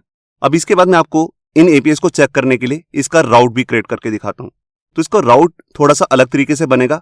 देखिए, इसके लिए हम राउट फोल्डर के अंदर जाएंगे। पहले हम यूज करते थे web.php, अब हम एपीआई के लिए राउट बना रहे हैं, तो इसके लिए हम यूज करेंगे api.php। और यहां पर जाकर मैं अपना राउट क्रिएट करने वाला हूं। तो सबसे पहले मैं लॉगिन और साइन अप दोनों के लिए यहां पर राउट क्रिएट कर लेता हूं। तो देखिए, मैं इसको यहां से रिमूव कर देता हूं, और यहां पे लिखता हूं पोस्ट। तो सबसे पहले मैं अपने राउट का नाम लिख रहा हूं यहां पे साइन अप, जो साइन अप के केस में हम यूज करेंगे। और इसके अंदर हम कौन सा कंट्रोलर यूज करने वाले हैं, उसका नाम है आउथ कंट्रोलर। ये देखिए मैंने इस पर क्लिक किया, यहाँ पर आप देख सकते हैं कि ऊपर फाइल भी इंक्लूड हो चुकी है। अगर आपके केस में नहीं हो रही है तो आप इसे मैनुअली भी लिख सकते हैं। इसके बाद आप यहाँ लिखेंगे क्लास, और इसके बाद यहाँ पर कौन सा मेथड, उस मेथड का नाम जो मैंने इस कंट्रोलर फाइल के अंदर बनाया उसका नाम भी मैंने रखा था साइन अप। अब इसी तरह मैं इसकी 2 डुप्लीकेट कॉपी कर लेता हूँ, एक लॉगआउट के लिए, एक साइन इन के लिए। तो यहाँ पर मैं बनाता हूँ लॉग इन, और मेथड का नाम है यहाँ पर लॉग इन। इसके बाद लॉगआउट के लिए, और लॉगआउट के लिए मैंने यहाँ पर मेथड बनाया था लॉग आउट। ये तीनों मेथड्स मैंने अपनी कंट्रोलर फाइल के अंदर बनाए हैं जिसका नाम है आउथ कंट्रोलर। अब देखिए, यूजर जब ये लॉग आउट करने लगेगा तो सिंपली लॉग आउट नहीं कर सकता। पहले हम ये चेक करेंगे कि या वो लॉग इन है कि नहीं, तो उसके लिए हम टोकन को चेक करेंगे। तो टोकन चेक होता है सैंक्टम मेथड से, तो उसके लिए हम इसके अंदर मिडलवेयर पास करेंगे लास्ट में, और इसके अंदर पास कर दूंगा मैं आउथ। आउथ बेसिकली चेक करता है, जैसे हम पिछली वीडियोस में देख चुके हैं, यूजर ऑथेंटिकेटेड है कि नहीं। और ऑथेंटिकेशन हम कैसे चेक कर रहे हैं, सैंक्टम मेथड की हेल्प से। तो उसके लिए मैं यहाँ पर कॉलन लगाऊंगा और यहाँ पे लिख दूंगा सैंक्टम। ये देखिए, तो लॉग आउट आप तभी कर सकते हो अगर आप लॉग इन हो, तो ये पहले चेक करेगा तभी आप लॉग आउट हो सकते हो। और ये मैंने लॉग इन और साइन अप के लिए बना दिया। अब इसको चेक करने के लिए मैं इस फाइल को पहले सेव करता हूं और ओपन करता हूं अपना पोस्टमैन नाम का सॉफ्टवेयर। तो यहां पर देखिए मैंने अपना पोस्टमैन नाम का सॉफ्टवेयर ओपन कर लिया है। यहां पर सबसे पहले आके आपको क्या करना है, देखिए यहां पर मैंने ऑलरेडी इस पे लॉग इन कर रखा है इनकी वेबसाइट पे, तो आप यहाँ पे लॉग इन कर लेना, क्योंकि लॉग इन होने के बाद इसके कुछ एडवांस फीचर्स हैं वो आप तभी यूज कर सकते हैं।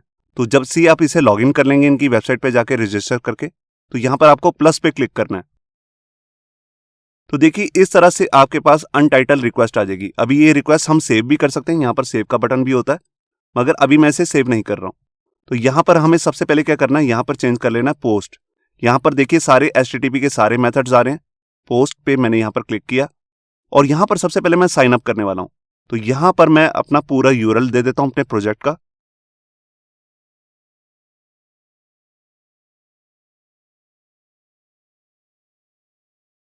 ये देखिए मैंने यहाँ पर लिखा http://localhost, फिर उसका पोर्ट नंबर, क्योंकि अभी मैं लोकल होस्ट पे काम कर रहा हूँ। अगर आप किसी लाइव सर्वर पे काम कर रहे होंगे तो वहां पर उस वेबसाइट का नाम आएगा जहां पर आपकी API पड़ी हुई है। तो हमारी API के लिए अब यहाँ पर हम क्या लिखेंगे, अगर आपने API.php फाइल के अंदर अपनी APIs का राउट बनाया तो आप यहाँ पे लिखेंगे API, उसके बाद आप यहाँ पे लिखेंगे साइन अप, जो भी आपके राउट का नाम है। अब इसके अंदर हम यहाँ पर फॉर्म को सेव करने वाले हैं, जैसा कि मैं आप यहाँ पर कर चुका हूँ। ये देखिए साइन अप वाले पेज में हम इन 3 फील्ड्स को सेव करवाने वाले हैं, नेम, ईमेल और पासवर्ड। तो अभी हमने कोई HTML का फॉर्म तो नहीं बनाया, तो मैं यहीं पर इसका यूज करने वाला हूँ। तो सबसे पहले मुझे क्या करना है, यहाँ पर जाना है अपने बॉडी में, और बॉडी के अंदर मैं यहाँ पर फॉर्म डाटा को यूज करूंगा, क्योंकि एक्चुअल लाइफ में मैं इसे एज ए फॉर्म के डाटा के साथ सेव करने वाला हूँ। तो इसलिए मैं यहाँ पर क्लिक करता हूँ फॉर्म डाटा, और यहाँ पर मैं अपनी फील्ड्स ले लेता हूँ, नेम, ईमेल और पासवर्ड। ये देखिए नेम हो गया और ये हो गया पासवर्ड। अब इन तीनों की वैल्यूज मैं इसके बिल्कुल सामने पैरेलल में जो वैल्यूज नाम का कॉलम है उसमें डाल दूंगा। तो मैं एक यूजर ले लेता हूं जैसे याहू बाबा, और इसका एक ईमेल बना लेता हूं जिसको मैं API के अंदर यूज कर रहा हूं, yb@email.com। इसका एक पासवर्ड भी सेट कर देता हूं जैसे 123। ये देखिए अब ये सारी इंफॉर्मेशन हमारे डाटाबेस के अंदर सेव हो जाएगी, और वो होगी किसकी हेल्प से, वो होगी हमारी API की हेल्प से। और इससे नेक्स्ट वीडियो में हम देखेंगे इस सारे डाटा को हम फॉर्म के साथ कैसे सेव करते हैं, जिसमें हम अजैक्स का यूज करने वाले हैं। तो अभी मैं यहां पर सेंड पे क्लिक करूंगा, और ये देखिए जैसे हमारा डाटा सक्सेसफुली सेव हो चुका है, तो यहां पर एज ए रिस्पॉन्स इसने यहां पर हमारे पास एक डाटा सेंड किया है। ये वही डाटा है जो हमने अपनी कंट्रोलर फाइल के अंदर रखा था। जैसे स्टेटस यहाँ पे ट्रू सेट किया था, मैसेज सेट किया था, यूजर क्रिएटेड सक्सेसफुली, और यूजर लास्ट में उसकी सारी इंफॉर्मेशन आ रही है। तो यहाँ पे आपको क्लियर हो रहा होगा कि कैसे हम यहाँ पर और उसका यहाँ पर रिस्पॉन्स चेक कर सकते हैं। अब फ्यूचर में अगर हम यहाँ पर मोबाइल ऐप में काम कर रहे हैं या React.js या Vue.js के अंदर काम कर रहे हैं, तो हमें ये डाटा मिलेगा एज ए रिस्पॉन्स, जिसको हम अपनी वेबसाइट के अंदर कहीं शो कर सकते हैं। अब इसके बाद मैं अपनी दूसरी API को चेक करता हूँ जो है लॉगिन से रिलेटेड। तो मैं इसी URL को कॉपी कर लेता हूँ, यहाँ पे आता हूँ। सबसे पहले मेरे को यहाँ पे चेक करना है पोस्ट, क्योंकि मैंने अपने जितने भी राउट्स क्रिएट किए हैं उन सब में पोस्ट मेथड का यूज किया है। यहाँ पर मैं साइन अप की जगह पे लिख दूंगा लॉगिन। अब यहाँ पर जो मेरा फॉर्म का डाटा था मैं उसमें जाता हूँ बॉडी में, फॉर्म डाटा में, और यहाँ पर मेरी 2 फील्ड्स हैं, ईमेल और पासवर्ड। अब जो मैंने अभी लॉगिन क्रिएट किया है अपना साइन अप याहू बाबा से, उससे मैं यहाँ पर लॉगिन कर लेता हूँ। ये देखिए मैंने इसका यूजर नेम और पासवर्ड दोनों सेट कर दिए हैं, यहाँ पर फील्ड्स ले लिए हैं और यहाँ पे सेट कर दिए पोस्ट। ये आपको चेक कर लेना, यहाँ पर पोस्ट ही होना चाहिए। अब मैं यहाँ पर सेंड पे क्लिक करता हूँ। ये देखिए यहाँ पर एज ए रिस्पॉन्स यहाँ पे स्टेटस आ चुका है, मैसेज आ चुका है जो हमने सेट किया था अपनी कंट्रोलर फाइल के अंदर। और सबसे मेन चीज जो सैंक्टम एपीआई ने हमारे को दिया टोकन, ये देखिए उसने हमारे को एक टोकन क्रिएट करके दिया है जिसकी टाइप है बियरर। इसका यूज हम अपनी नेक्स्ट वीडियो के अंदर करेंगे और इस वीडियो के अंदर भी हम करने वाले हैं आगे, मगर वो अलग तरीके से होगा। देखिए अगर मैं दोबारा से लॉगिन करता हूं, यहाँ पे सेंड करूंगा तो ये टोकन चेंज हो जाएगा। मैं आपको करके दिखाता हूं। ये देखिए यहां पर ये टोकन क्रिएट हो चुका है। इसका मतलब हमारे डाटाबेस के अंदर अब 2 टोकन बन चुके हैं इसी यूजर के। मैं एक बार आपको डाटाबेस में भी चेक कराता हूं। तो देखिए यहां पर मैं अपने यहाँ आ गया अपने डाटाबेस में जिसका नाम है सैंक्टम एपीआई। अब यहां पर कई टेबल्स हैं, यूजर का टेबल है, पोस्ट का टेबल है और यहां पर एक टेबल है पर्सनल असेस टोकन। अब जब से मैंने 2 बार लॉगिन किया तो इसके अंदर 2 रोज क्रिएट हो चुकी होंगी। मैं इस पर क्लिक करता हूं और ये देखिए यहां पर 2 रोज क्रिएट हो चुकी हैं और 2 बार टोकन क्रिएट हुआ है सेम ही यूजर के लिए जिसका आईडी है 1। आप यहां पे देख सकते हैं। मैं आपको यूजर भी चेक करा देता हूं। तो यहां पर यूजर टेबल है। ये देखिए ये यूजर हमारा याहू बाबा, इसकी ईमेल और पासवर्ड भी आ रहा है। तो ये मैंने इंफॉर्मेशन जब लॉगिन का यूज की तो इसने 2 बार टोकन क्रिएट कर दिया। तो बेसिकली ऐसा रियल लाइफ में नहीं होता। जब आप एक बार लॉगिन करते हैं किसी एक डिवाइस से तो उसका एक ही टोकन बनेगा। एक ही यूजर ऐसा हो सकता है कि अलग अलग डिवाइसेस से लॉगिन करे, जैसे क्रोम से लॉगिन कर लिया, फायरफॉक्स से लॉगिन कर लिया, अपने मोबाइल में जाकर लॉगिन कर लिया। तो ऐसे वो अलग अलग जहां जहां पर भी लॉगिन करेगा तो उस हर डिवाइस का टोकन अलग बनेगा और उस हर ब्राउजर का भी टोकन अलग बनेगा। इसके बाद जैसे हमने देख लिया कि हम कैसे साइन अप कर सकते हैं, लॉगिन कर सकते हैं। मैंने लॉगिन की भी आपको यहाँ पर एपीआई को यूज करके दिखा दिया। अब इसके बाद हमारा लास्ट जो हमने अभी एपीआई क्रिएट किया लॉग आउट के लिए, उसको भी देख लेते हैं। तो उसके लिए मैं इसी यूआरएल को कॉपी कर लेता हूं और इस यूआरएल को हम लॉग आउट के टाइम पे यूज करेंगे। तो यहां पर लिख देता हूं लॉग आउट और यहां पर गेट की जगह पे चेंज कर देता हूं पोस्ट, क्योंकि मैंने अपने राउट के अंदर इसका मेथड पोस्ट ही लिया। अब यहां पर कोई भी बॉडी की इंफॉर्मेशन जैसे हमने पहले सेट की थी वो करने की जरूरत नहीं है, क्योंकि ये सिर्फ हमारे टोकन को डिलीट करेगा। तो मैं यहां पे क्या करता हूं, सेंड पे क्लिक करता हूं। देखिए यहां पर एक आ चुका है एक एरर, आप यहां पे देख रहे हैं। यहां पर टेस्ट रिजल्ट में भी जाकर देख सकते हैं या यहां पर कुकीज में, वैसे बॉडी में सही दिखा रहा है। यहां पर अगर इस तरह की एचटीएमएल आ रही है तो इसका मतलब एक एरर है। ये एरर क्यों आया? क्योंकि जब मैंने यहां पर अपना राउट क्रिएट किया था तो मैंने यहां पर चेक करवाया कि वो लॉगिन है कि नहीं।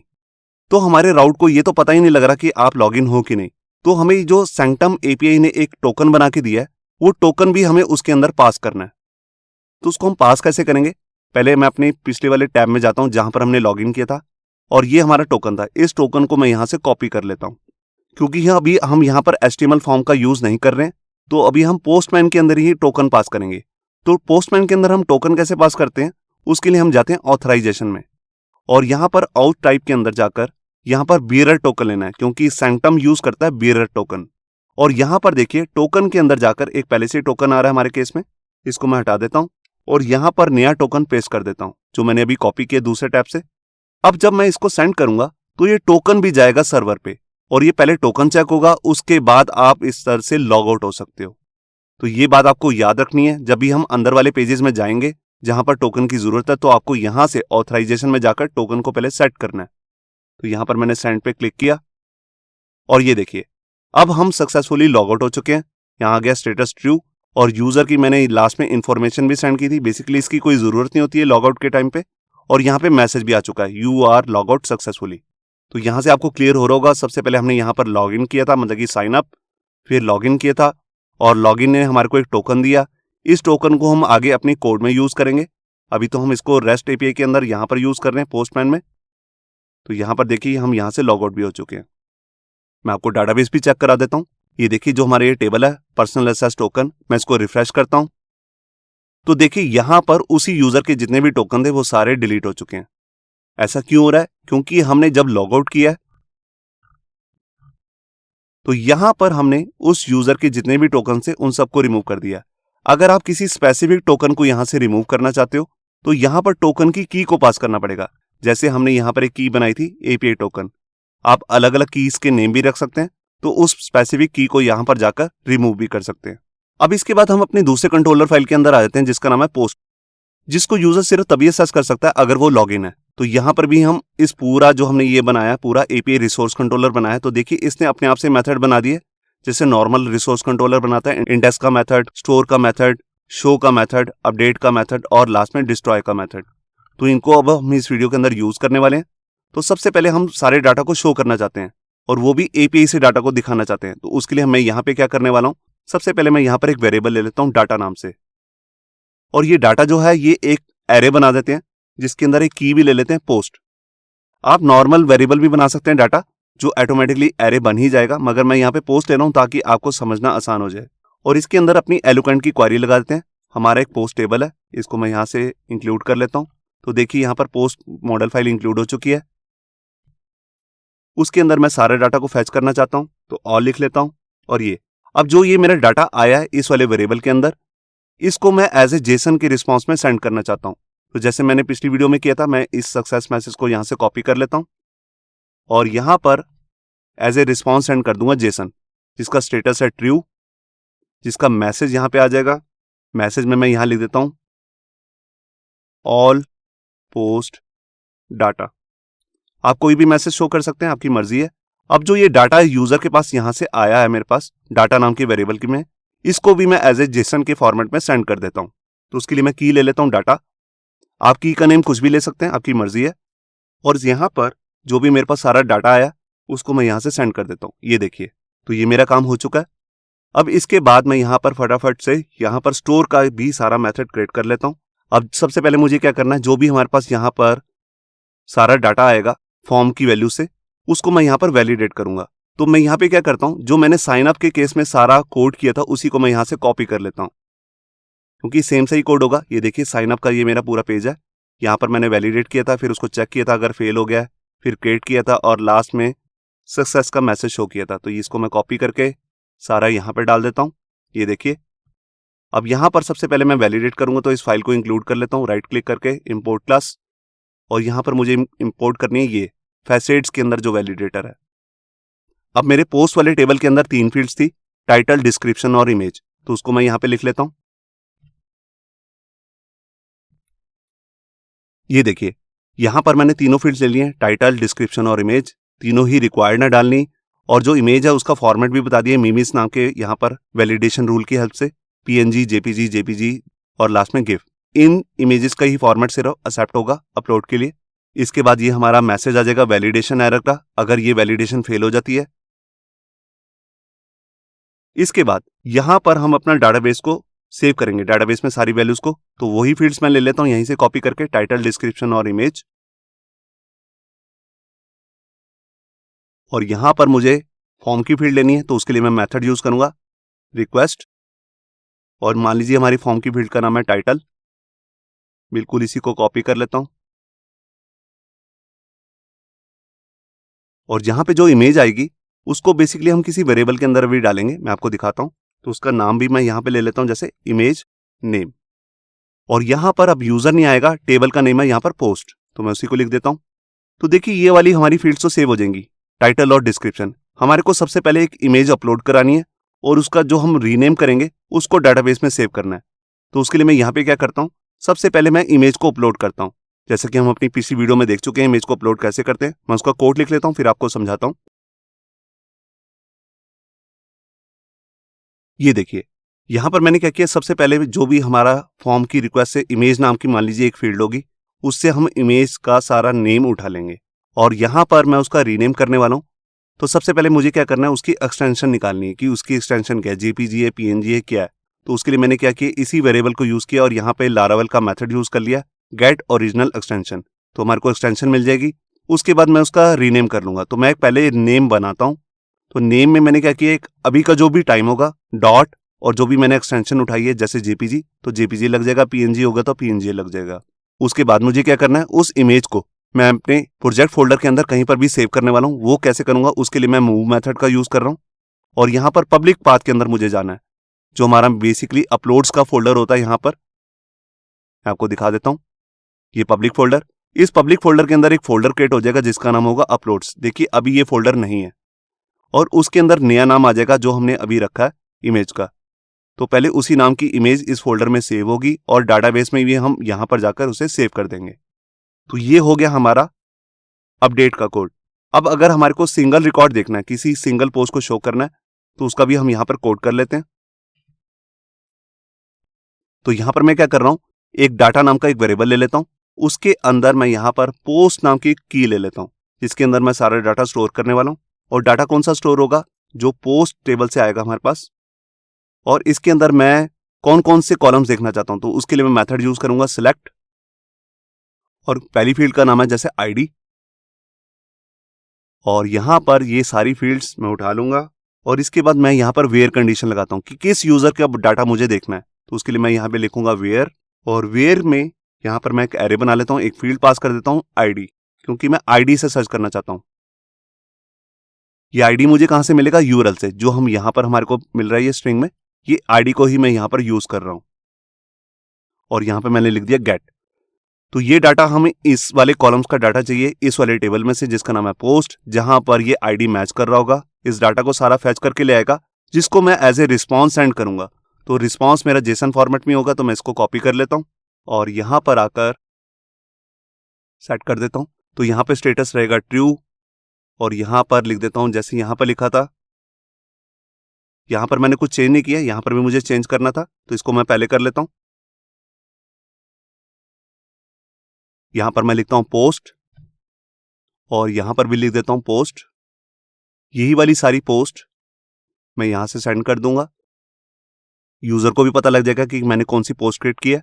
और यहां पर लिख देता हूं पोस्ट क्रिएटेड सक्सेसफुली। यहां पर अब से आता हूं, यहां पर भी मैसेज चेंज करता हूं, यहां पर जस्ट मैसेज चेंज कर रहा हूं, योर सिंगल पोस्ट। अब यहां पर मेरे पास सारा जो डाटा आ रहा है वो आ रहा है डाटा नाम के वेरिएबल में। तो इसी को मैं यहां से सेट कर देता हूं और यहां पर लिख देता हूं डाटा। अब यूजर को ये सिंगल डाटा मिल जाएगा पोस्ट का, तो वो यहां देख सकता है। अभी मैं आपको सारा पोस्टमैन में चेक भी कराऊंगा।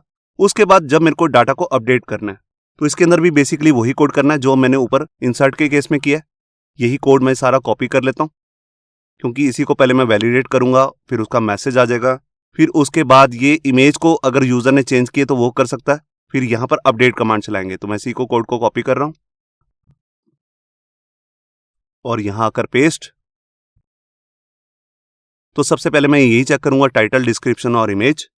उसके बाद मैं यहां पर वैलिडेशन का एरर दिखा दूंगा। अगर ये वैलिडेशन फेल हो जाती है, यूजर ने इसके अकॉर्डिंग फील्ड्स की वैल्यू नहीं डाली है। और यहां पर पहले इमेज को भी मैं बाद में चेंज करूंगा। यहां पर मैं मेथड चेंज कर देता हूं क्रिएट की जगह पे अपडेट। तो अपडेट के लिए सबसे पहले मुझे यहां पर कंडीशन लगानी है, तो उसको मैं लिखूंगा वेयर और उसके बाद अपडेट। वेयर में मैं यहां पर एरे की फॉर्म में यहां पर आईडी सेंड कर देता हूं, आईडी, और यहां पर लिख देता हूं आईडी। अब ये वही आईडी है जो हमारे को ऊपर से मिलेगा, ये देखिए यही आईडी मैं यहां पर सेट करने वाला हूं, क्योंकि इसी यूजर का मुझे डाटा सेव करना है। बाकी सब फील्ड सेम ही रहेंगी, टाइटल, डिस्क्रिप्शन और इमेज नेम। और यहां पर लेता हूं पोस्ट अपडेटेड सक्सेसफुली। तो यहां पे मुझे सबसे पहले क्या चेक करना है, मुझे ये चेक करना है कि यूजर ने पहले कोई इमेज अपलोड कर रखी है कि नहीं। अगर नहीं कर रखी तो इमेज अपलोड कर दे, और अगर कर रखी है तो पहली वाली इमेज को रिमूव कर दे। तो उसके लिए मैं यहाँ पे क्या करूंगा, यहाँ पर अपना कोड लिख लेता हूँ। इसको मैं अभी बाद में यूज करूंगा। इससे पहले मैं यहाँ पर सबसे पहले सारे डाटा को फैच करता हूँ जिसको यूजर अपडेट करना चाहता है। तो यहाँ पे मैं ले रहा हूँ पोस्ट। यहाँ पर सिर्फ 2 कॉलम्स का डाटा चाहिए, आईडी और इमेज का। और यहाँ पर मैं कर लेता हूँ गेट। गेट की जगह पे आप यहाँ पर फर्स्ट मेथड का भी यूज कर सकते हैं। जो पहला डाटा मिलेगा उसी को अगर आपने दिखाना है। अब यहाँ पर सबसे पहले मुझे चेक करना है यूजर ने अभी कोई फॉर्म के अंदर फील्ड डाली है कि नहीं। तो उसके लिए मैं यही मेथड यहां से कॉपी कर लेता हूं। अगर वो खाली नहीं है तब वो इस फील्ड के अंदर आएगा, मतलब कि इस इफ स्टेटमेंट के अंदर। तो हम सबसे पहले पुरानी इमेज को डिलीट करेंगे। तो उसके लिए मैं यहाँ पे क्या करता हूँ, अपने इसी पाथ को कॉपी कर लेता हूँ और अब मैं अपने डाटाबेस में भी चेक कर लेता हूँ कि डाटाबेस में जो इमेज नाम का कॉलम है उसमें कोई वैल्यू कहीं खाली तो नहीं है। अगर वो खाली नहीं है तभी मुझे इमेज को डिलीट करना है, मतलब कि उसके अंदर इमेज पहले से रखी हुई है, तो उस इमेज को पहले रिमूव करना है, तभी नई इमेज को अपलोड करना है। ये देखिए यहां पर मैंने चेक कर लिया कि उसके अंदर एम्प्टी वैल्यू तो नहीं है या फिर उसकी वैल्यू नल तो नहीं है। इन दोनों में से अगर सेम ही वैल्यू, मतलब कि दोनों में से, तब मैं पुरानी इमेज को पहले डिलीट करूंगा। यहाँ पर मैं ओल्ड फाइल नाम का एक वेरिएबल बना रहा हूं जिसके अंदर मैं इसी पाथ को यूज करने वाला हूं, और उसके बाद इमेज का नाम जो मेरे को मिलेगा डाटाबेस से। अब मेरे को फोल्डर में से उसको डिलीट भी करना है, तो यहां पर सबसे पहले मैं चेक कर लेता हूं क्या इस नाम की कोई फाइल पड़ी भी है कि नहीं फोल्डर के अंदर। फाइल एग्जिस्ट, ये लारावल का मेथड है जो चेक करने के काम आता है, फाइल को चेक करने की कि फाइल इस पर्टिकुलर फोल्डर के अंदर है कि नहीं। तो हमारा जो फोल्डर है उसका नाम है ओल्ड फाइल, इस वेरिएबल के अंदर सारा पाथ आ रहा है, इधर जाके चेक करेगा। अगर ये फाइल एग्जिस्ट कर रही होगी जो हमने यहाँ पर डाली है, तब ये अंदर आएगा और यहाँ पर मैं वही मेथड यूज करूंगा जिसका नाम होता है अनलिंक। अनलिंक बेसिकली क्या करता है, फाइल को रिमूव कर देता है जो भी हम इसके अंदर डालते हैं। तो हमारी फाइल का नाम ओल्ड फाइल है, इसको मैं यहाँ से रिमूव कर देता हूँ। ये देखिए, तो सबसे पहले मैंने क्या किया, यहाँ पर चेक किया कि यूजर ने फॉर्म की फील्ड के अंदर इमेज अपलोड की है कि नहीं। अगर वो खाली है फिर तो इसके अंदर आएगा ही नहीं। अगर उसने किया है तो पहले पुरानी वाली इमेज को डिलीट करेगा। जब वो इमेज डिलीट हो जाएगी उसके बाद ही मैं यहां पर नई इमेज को अपलोड करने वाला हूं। तो ये कोड लगभग वही रहेगा। तो इसको बेसिकली मुझे यहां नहीं लिखना है, यहां से मैं इसे कट कर लेता हूं। ये देखिए, यहां मैं इसी कोड के अंदर इसे डालूंगा। सबसे पहले जब हमारी ये फोल्डर से इमेज डिलीट कर दी उसके बाद मैं इस कोड को यहां पर डाल दूंगा। और इसी इफ स्टेटमेंट का अगर उसके अंदर पहले से कोई वैल्यू आ रही है हमारे फॉर्म फील्ड के अंदर, जब हम फॉर्म को ओपन करेंगे तो वहां पर एक वैल्यू भी डलवा देंगे। तो यहां पर मैं इसका एक एल्स पार्ट भी बना लेता हूं कि इसका मतलब पुरानी इमेज ही है, उसी को दोबारा से वहीं स्टोर करना है। ये देखिए, तो अगर यहां पर कोई नई फेज नहीं आई होगी, पुरानी पहले नाम पहले से एग्जिस्ट कर रहा है, तो यहां पर क्या होगा, पुरानी इमेज जो हमारे डाटाबेस में पड़ी हुई थी वही दोबारा से इस वेरिएबल के अंदर आ जाएगी जिसको हम डाटाबेस में दोबारा से सेव कर देंगे। ये देखिए, तो ये मेरा काम हो चुका है। आप यहाँ पे कोड देख सकते हैं सारा का सारा। अब ये हमारा अपडेट का कोड हो चुका है। अब इसके बाद हमारा रह गया डिलीट से रिलेटेड कोड। उसके लिए मैं मेथड यूज करने वाला हूं डिस्ट्रॉय। तो उसके लिए हमें दो काम करने होंगे। सबसे पहले हम डाटाबेस में से भी एंट्री को डिलीट करेंगे और उससे रिलेटेड जो इमेजेस हैं उसको भी डिलीट करेंगे। तो सबसे पहले मैं यहाँ पर डाटाबेस का काम कर लेता हूं कि डाटाबेस में से क्या रिमूव करना है। ये देखिए, मैंने यहां पर सबसे पहले फाइंड किया जो यूजर ने आईडी भेजा जिसको रिमूव करना है, मैंने उसको फाइंड किया डाटाबेस में और यहां पर जाकर उसको रिमूव कर दिया। अब इसको रिमूव करने के बाद मुझे यूजर को एज ए सक्सेस मैसेज भी शो करना है, तो मैं ऊपर से ही कॉपी कर लेता हूं और यहां पर उसे सेट कर देता हूं। यहां पर बस मैं मैसेज चेंज कर दूंगा, your post has been removed. ये देखिए, यहां पर आ जाएगा हमारा 200 कोड का एरर। अब देखिए, यहां पर मैं एक चीज आपको और भी बताना चाहता हूं। जब हम रिमूव करते हैं तो ये बेसिकली, और अगर हम ये मैसेज शो नहीं करना चाहते तब हम यहां पर ये कोड भी चेंज कर सकते हैं। यहां पर लिख सकते हैं 204 अगर आप कोई भी रिस्पॉन्स सेंड नहीं कर रहे एज ए मैसेज में या स्टेटस में। तो अभी तो मैं कर रहा हूं, तभी मैंने यहां पर लिख दिया 200। अब ये मेरा डाटाबेस से तो रिमूव हो जाएगा मगर इससे रिलेटेड इमेज नहीं रिमूव होगी। तो इमेज का काम मेरे को पहले रिमूव करना है, उसके बाद डाटाबेस में से रिमूव करना है। तो उसके लिए भी मैं यहां पर कोड लिख लेता हूं। पहले मैं यहां पर इमेज का पाथ बना रहा हूं। ये देखिए, सबसे पहले मैंने क्या किया, पोस्ट में से जाकर जो हमारा इमेज कॉलम है, जो भी वैल्यू स्टोर है इस आईडी पे, उस इमेज का नाम मैं यहां से उठा लाया। अब इस इमेज को नाम तो मेरे पास आ चुका है, अब मेरे को पर्टिकुलर उस पाथ पे जाकर इस इमेज को रिमूव भी करना है। तो उसके लिए मैं ऊपर से कोड कॉपी कर लेता हूं जो अभी मैंने पाथ के लिए बनाया था। ये देखिए, कुछ इस तरीके का कोड है यहाँ पर, ये पाथ का। ये मैं इसको यहीं से कॉपी कर लेता हूं और यहां पे ले लेता हूं फाइल पाथ। अब यहां पर मुझे इमेज का नाम भी बताना है। तो देखिए, जो इमेज का नाम है वो आएगा पोस्ट नाम के वेरिएबल के अंदर। अब पोस्ट बेसिकली एक एरे होगा और उसमें मल्टीपल वैल्यूज हो सकती है। तो मल्टीपल वैल्यूज तो नहीं आएंगी, एक ही वैल्यू आएगी, एक तरीके का एरे आएगा। तो उसमें सबसे पहले एरे को टारगेट करने के लिए हम लिखेंगे 0 और उसके अंदर हमारे पास डाटाबेस के अंदर जोन सी फील्ड है उसका नाम है इमेज। हम इस तरह से लिख देंगे और इसके बाद हमारे पास सारा पाथ बन जाएगा। इसी पाथ को मुझे रिमूव करना है, मतलब कि इस फाइल को। तो उसके लिए आपको मालूम है कि उसके लिए मेथड आता है अनलिंक और इसके अंदर हम अपना वेरिएबल पास कर देंगे फाइल पाथ। ये देखिए, तो सबसे पहले मैंने क्या किया, सबसे पहले मैंने डाटाबेस में से इमेज का नाम पिक किया है। यहां पर एक गड़बड़ हुई है, मैं इसको ऊपर कोड कर देता हूं। यहां पर सबसे पहले मैंने इमेज का नाम पिक किया डाटाबेस में से, फिर उसको इस पाथ में जाकर पूरा एक नया कोड बना दिया। यहां पर आप देख रहे हैं, यहां पर बेसिकली पोस्ट नहीं आएगा, यहां पर आएगा इमेज का पाथ। ये देखिए, जो मेरे को डाटाबेस से मिला इमेज का पाथ इस वेरिएबल में। इसमें सबसे पहले वाला जो एरे है उसके अंदर जो इमेज का नाम आ रहा है वही मुझे रिमूव करना है इस वाले पाथ में से जाकर। तो मैंने पूरा इसका कॉनकैट करके एक स्ट्रिंग बना लिया है पूरे पाथ का। पब्लिक फोल्डर के अंदर अपलोड्स, उसके अंदर इमेज का नाम, ये हमारे पास आ गया फाइल पाथ में, जिसको मैंने जाकर अनलिंक कर दिया। अनलिंक ने क्या किया, इस पर्टिकुलर फाइल को डिलीट कर दिया। उसके बाद मैंने डाटाबेस में से एंट्री को रिमूव किया और एज ए रिस्पॉन्स, क्योंकि हम एपीआईज में काम कर रहे हैं तो इसकी हर काम के बाद मुझे as a response JSON data format को सेंड करना है। तो यहां पर मैंने ये एज ए रिस्पॉन्स जेसन का फॉर्मेट जो है यूजर को सेंड कर दिया। तो ये मेरा पूरा पोस्ट का सारा काम यहां पर कंप्लीट हो चुका है। आप देख रहे हैं जिसके अंदर हमने यहां पर सारे डाटा को पहले रीड किया है, यहां पर स्टोर भी किया है, यूजर के डाटा को अपडेट भी किया, मतलब कि पोस्ट के डाटा को शो भी किया सिंगल पोस्ट को, और लास्ट में उसको रिमूव भी किया। तो ये सारा काम मेरा हो चुका है। अब मैं इससे रिलेटेड जो एपीआई है उसको भी क्रिएट कर लेता हूं, मतलब कि अपना राउट को। तो उसके लिए मैं राउट कैसे बनाऊंगा, तो इसके लिए मैं यहां पे लिखूंगा राउट। अब देखिए ये मैंने एपीआई रिसोर्स राउट बनाया था, तो उसके लिए मैं यहां पर स्पेशल एक वर्ड लिखूंगा जिसका नाम होता है एपीआई रिसोर्स। ये देखिए, ये आपको सिर्फ तभी लिखना है अगर आपने एपीआई रिसोर्स बनाया है। अगर आपने सिंपल रिसोर्स कंट्रोलर फाइल बनाई है तो आप यहां पे लिखेंगे रिसोर्स। आप एपीआई फोल्डर के अंदर जहां अपना कंट्रोलर बना रहे हैं वहां पर आप सिंपल रिसोर्स कंट्रोलर भी बना सकते हैं, मगर मैंने बनाया है एपीआई रिसोर्स कंट्रोलर, जिससे मुझे कोड को समझना भी आसान रहे। तो यहां पर अब मैं क्या करता हूं, अपने राउट का नाम ले लेता हूं। तो हमारे राउट का नाम रहेगा यहां पर पोस्ट, जो हम यूआरएल बार में लिखेंगे, और इसके बाद मैं यहां पर लिखूंगा अपने कंट्रोलर का नाम, जिसका नाम है पोस्ट कंट्रोलर। ये देखिए, और यहां पर मैं लिखता हूं क्लास। ऐसा करने से होगा क्या, देखिए हमारी ऊपर ये पोस्ट कंट्रोलर की फाइल भी ऊपर इंक्लूड हो चुकी है। अगर आपके केस में नहीं हो रही है तो आप इसे मैन्युअली भी लिख सकते हैं। अब इसके अंदर जितने भी हमने मेथड्स बनाए हैं पोस्ट कंट्रोलर के अंदर, उसको असेस करने के लिए यूजर का लॉगिन होना जरूरी है, तभी वो उनको असेस कर सकता है। तो उसके लिए मैं इस तरह से इस मिडलवेयर को कॉपी करके यहां पे पास करूंगा। ये देखिए कुछ इस तरह से। तो अंदर वाले किसी भी मेथड को अगर मैं यूज करना चाहता हूं तो मुझे यहां पर अपना टोकन भी पास करना पड़ेगा। जो ये मैंने अलग अलग दो राउट्स बनाए हैं, दोनों में ही मिडलवेयर सेम यूज हो रहा है, आउट सैंक्टम। तो मैं इसका एक ग्रुप भी बना सकता हूं। ग्रुप कैसे बनाते हैं वो भी मैं आपको बता देता हूं। ये देखिए मैंने यहां पर लिखा राउट मिडलवेयर और उसके अंदर पास कर दिया आउट सैंक्टम, और इसको बनाया ग्रुप फंक्शन। इस फंक्शन के अंदर आकर मेरे को ये अपने दोनों राउट पास कर देने हैं। ये देखिए, और लास्ट में जो मैंने यहां पर मिडलवेयर पास किया था इसको मुझे अब लगाने की कोई जरूरत नहीं है।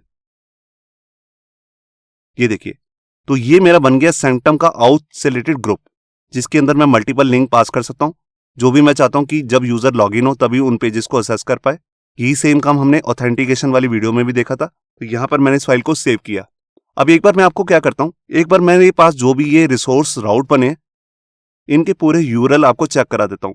तो उसके लिए मैं टर्मिनल को ओपन करता हूं और यहां पर जाकर एक नया टर्मिनल क्रिएट करता हूं और यहां पे लिखता हूं PHP आर्टिसन राउट कॉलन लिस्ट।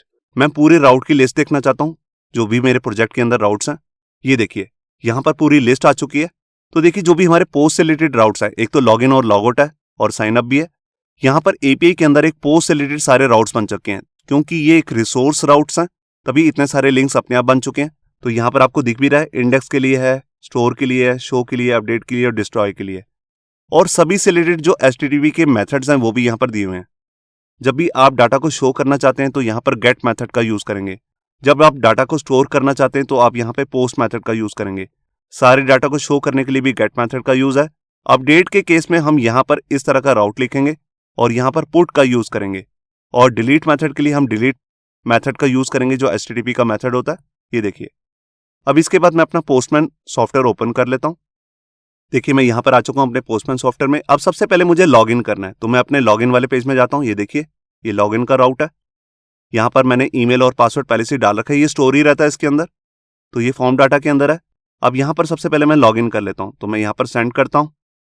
ये देखिए अब यहां पर एक नया टोकन बन के आ चुका है, ये मेरे डाटाबेस में भी सेव हो चुका है। इस टोकन को आपको कॉपी कर लेना है, क्योंकि इसकी जरूरत अब अंदर सारे पोस्ट वाले राउट्स के अंदर पड़ेगी। तो अब मैं यहां पर एक नया राउट क्रिएट करता हूं। मैं यहां पर जो ये लॉगआउट वाला बनाया था इसको मैं रिमूव कर देता हूं, इसकी अब कोई जरूरत नहीं है। इसको सेव करना चाहें तो कर सकते हैं फ्यूचर यूज के लिए। अब इसके अंदर सबसे पहला हमारा मेथड था इंडेक्स मेथड, जिसके अंदर हम सारे डाटा को रीड करना चाहते हैं। तो उसके लिए मेरे को यहां पर गेट ही लिखना है और यहां पर अपना राउट ले लेना है। जैसे मैंने ये ले लिया। एपीआई के अंदर मुझे चेंज कर देना है पोस्ट यहाँ पे गेट ही रखना है क्योंकि मुझे सारे डाटा को रीड करना है। अब इसके अंदर मुझे साथ में टोकन भी पास करना है, तो उसके लिए मैं जाऊंगा ऑथराइजेशन में, यहाँ पे सिलेक्ट करता हूँ बीयरर टोकन, और यहाँ पे पहले से एक टोकन आ रहा है, इसको मैं रिमूव करके नया टोकन पेस्ट कर देता हूँ। ये देखिए 3 नंबर का टोकन। अब मैं यहाँ पर सेंड पे क्लिक करता हूँ, तो देखिए यहाँ पर आ रहा है खाली, मतलब कि अभी हमारे पास कोई भी डाटाबेस के अंदर पोस्ट नहीं है। तो सबसे पहले हम यहाँ पर एक नई पोस्ट क्रिएट कर लेते हैं। तो उसके लिए मैं एक नए टैब में जाता हूँ और यही वाला यूआरएल यहाँ से कॉपी कर लेता हूँ। बस यहाँ पर मुझे मेथड चेंज कर देना है, यहाँ पे करना है पोस्ट। ये सब आप अपने राउट लिस्ट नाम की जो आर्टिसन की कमांड है उसमें जाके चेक कर सकते हैं कि गेट यूज करना है या पोस्ट। तो यहाँ पर मैंने पोस्ट किया क्योंकि मुझे डाटा को सेव करना है। अब सबसे पहले मैं ऑथराइजेशन के अंदर जाकर यहाँ पर टोकन सेलेक्ट कर लूंगा, बीयरर टोकन, और ये मेरा टोकन पहले से ही जो मैंने डाला है वो आ रहा है यहाँ पर। अब मेरे को बॉडी का कंटेंट डालना है जो भी मुझे अपने डाटाबेस में सेव करना है। यहाँ पे मैं सिलेक्ट करता हूँ फॉर्म डाटा, उसके बाद यहाँ पर मैं फील्ड्स ले लेता हूँ।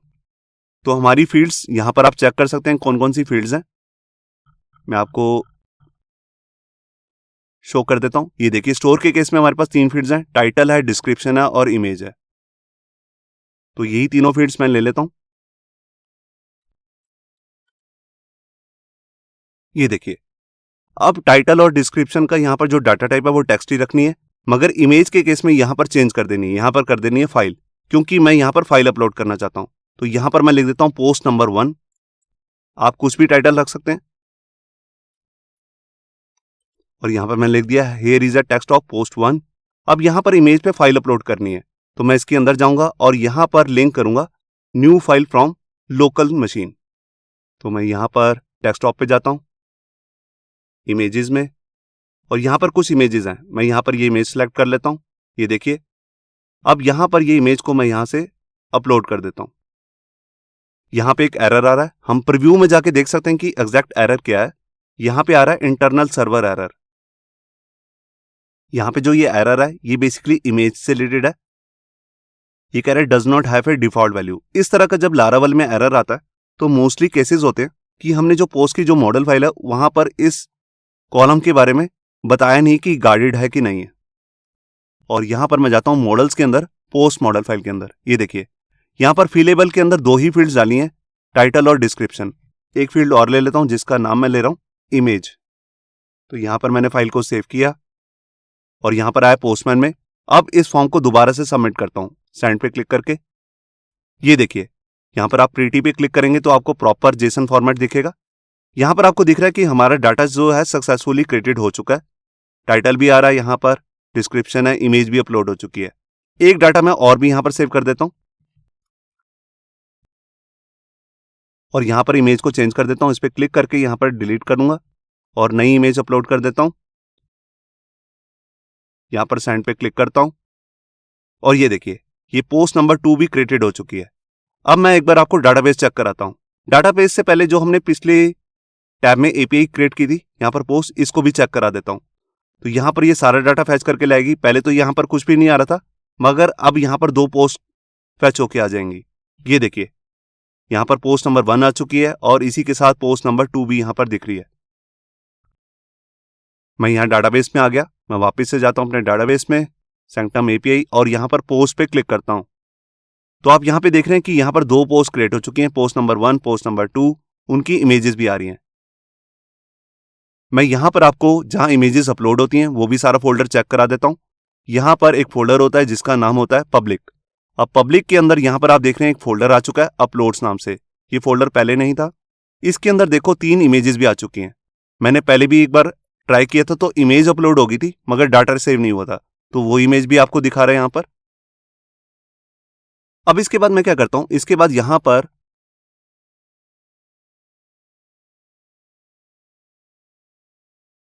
सिंगल पोस्ट को चेक करने के लिए भी अपना राउट चेक कर लेता हूं। यहां पर मैं उसके लिए यहां पर आता हूं और यहां पर स्लैश डाल के मैं अपना पोस्ट का नंबर दूंगा। आपको कौन सी नंबर वाली पोस्ट देखनी है, 1 देखनी है, 2? तो देखिए जैसे मैं 2 नंबर की पोस्ट देखना चाहता हूं।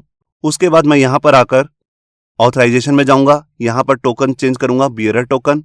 ये देखिए वही टोकन आ रहा है।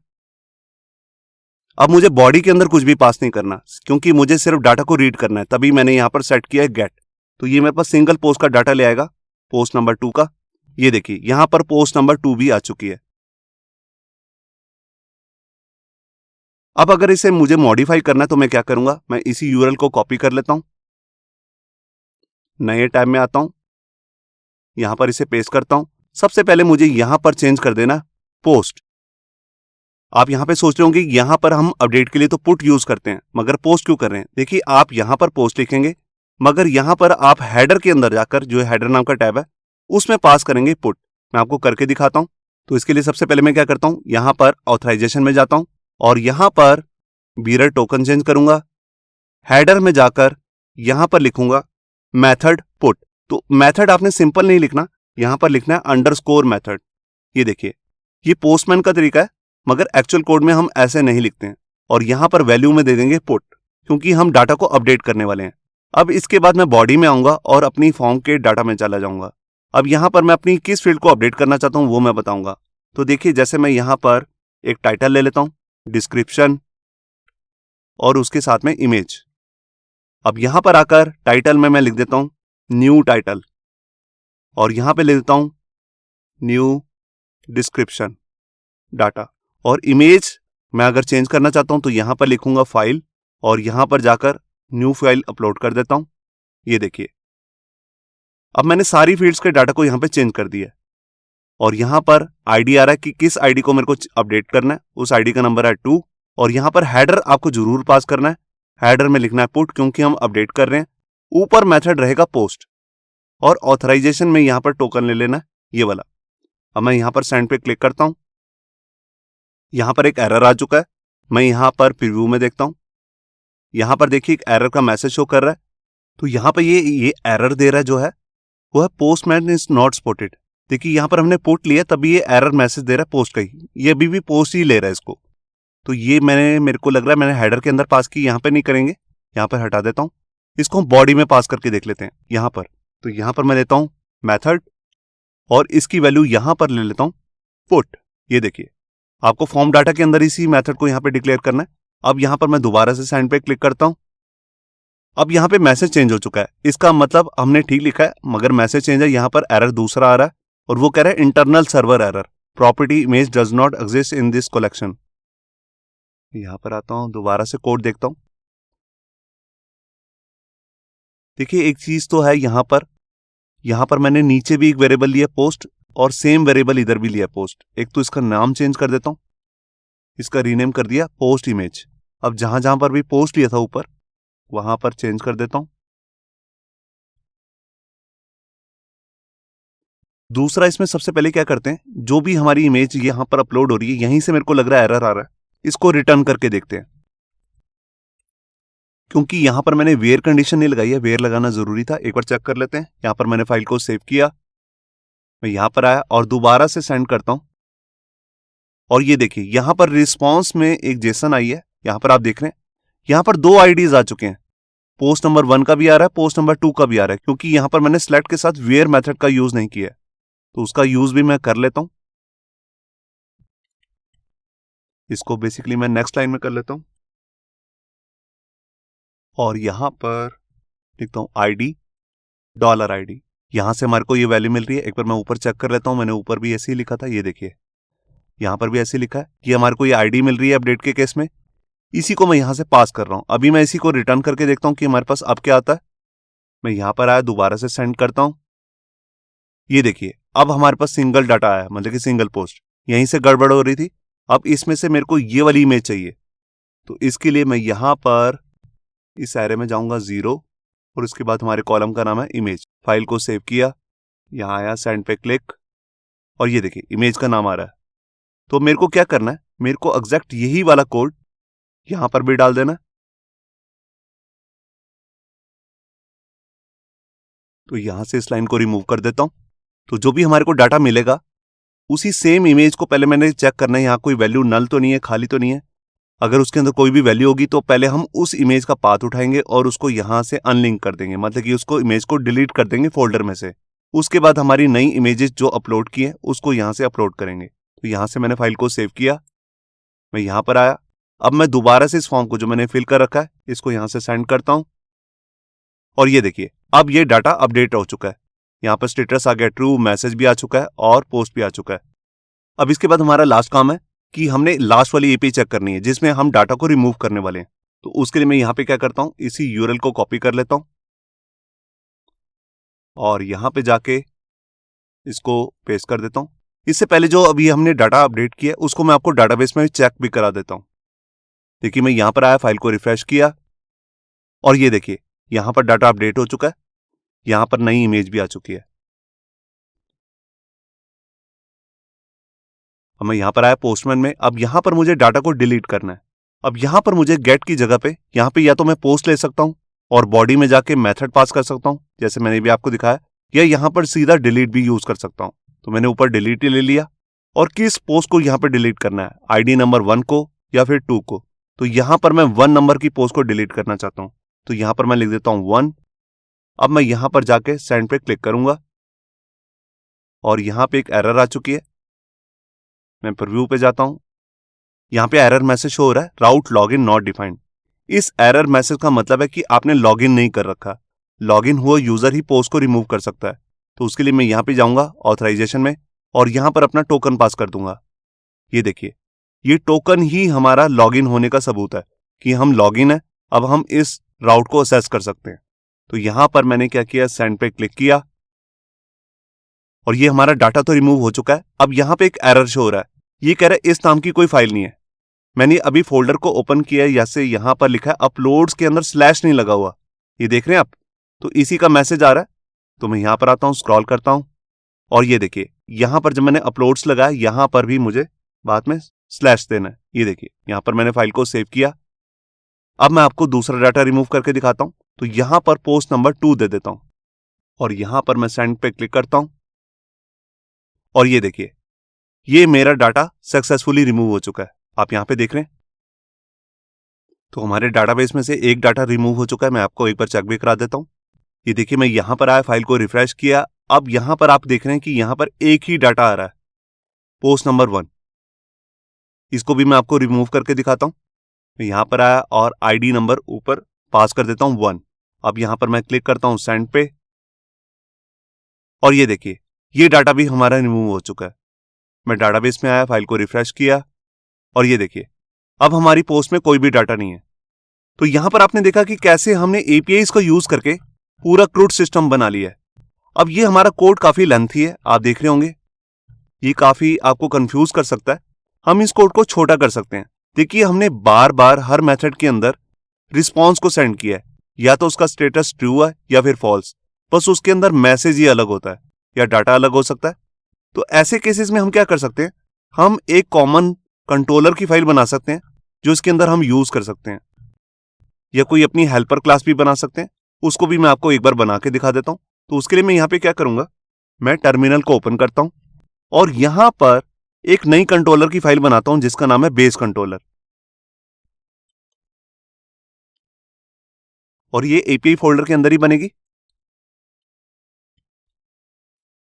ये देखिए ये फाइल बन चुकी है। इस फाइल को मैं ओपन भी कर लेता हूं। यहां पर ये देखिए खुल गया। अब यहां पर मैं 2 मेथड्स बना लेता हूं, एक तो है सेंड रिस्पॉन्स और एक एरर के केस में आएगा सेंड एरर। तो दोनों मेथड्स पहले मैं क्रिएट कर लेता हूं और इस मेथड के अंदर 2 पैरामीटर्स पास कर देता हूं। एक तो है रिजल्ट, जब भी हम इसे कॉल करेंगे तो यहां पर एक डाटा भेजेंगे जिसको हम अंदर यूज करेंगे और यहां पर आ जाएगा यूजर का मैसेज जो वो शो करना चाहता है। अब ये मेथड बेसिकली एक रिस्पॉन्स ही सेंड करेगा ताकि हमें बार बार वो कोड ना लिखना पड़े। देखिए सक्सेस के केस में आ जाएगा यहां पर ट्रू। एक मैं ले लेता हूं डाटा के लिए और एक मैं ले लेता हूं यूजर के मैसेज के लिए।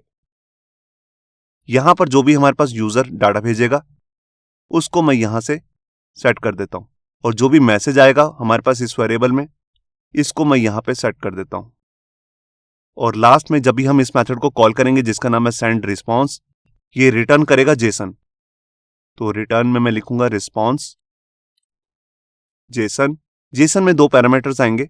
सबसे पहले आ जाएगा हमारा ये रिस्पॉन्स जिसको जेसन मेथड ऑटोमेटिकली जेसन में कन्वर्ट कर देगा और सेकंड पैरामीटर में हम यहां पर उसका रिस्पॉन्स कोड सेंड कर देंगे।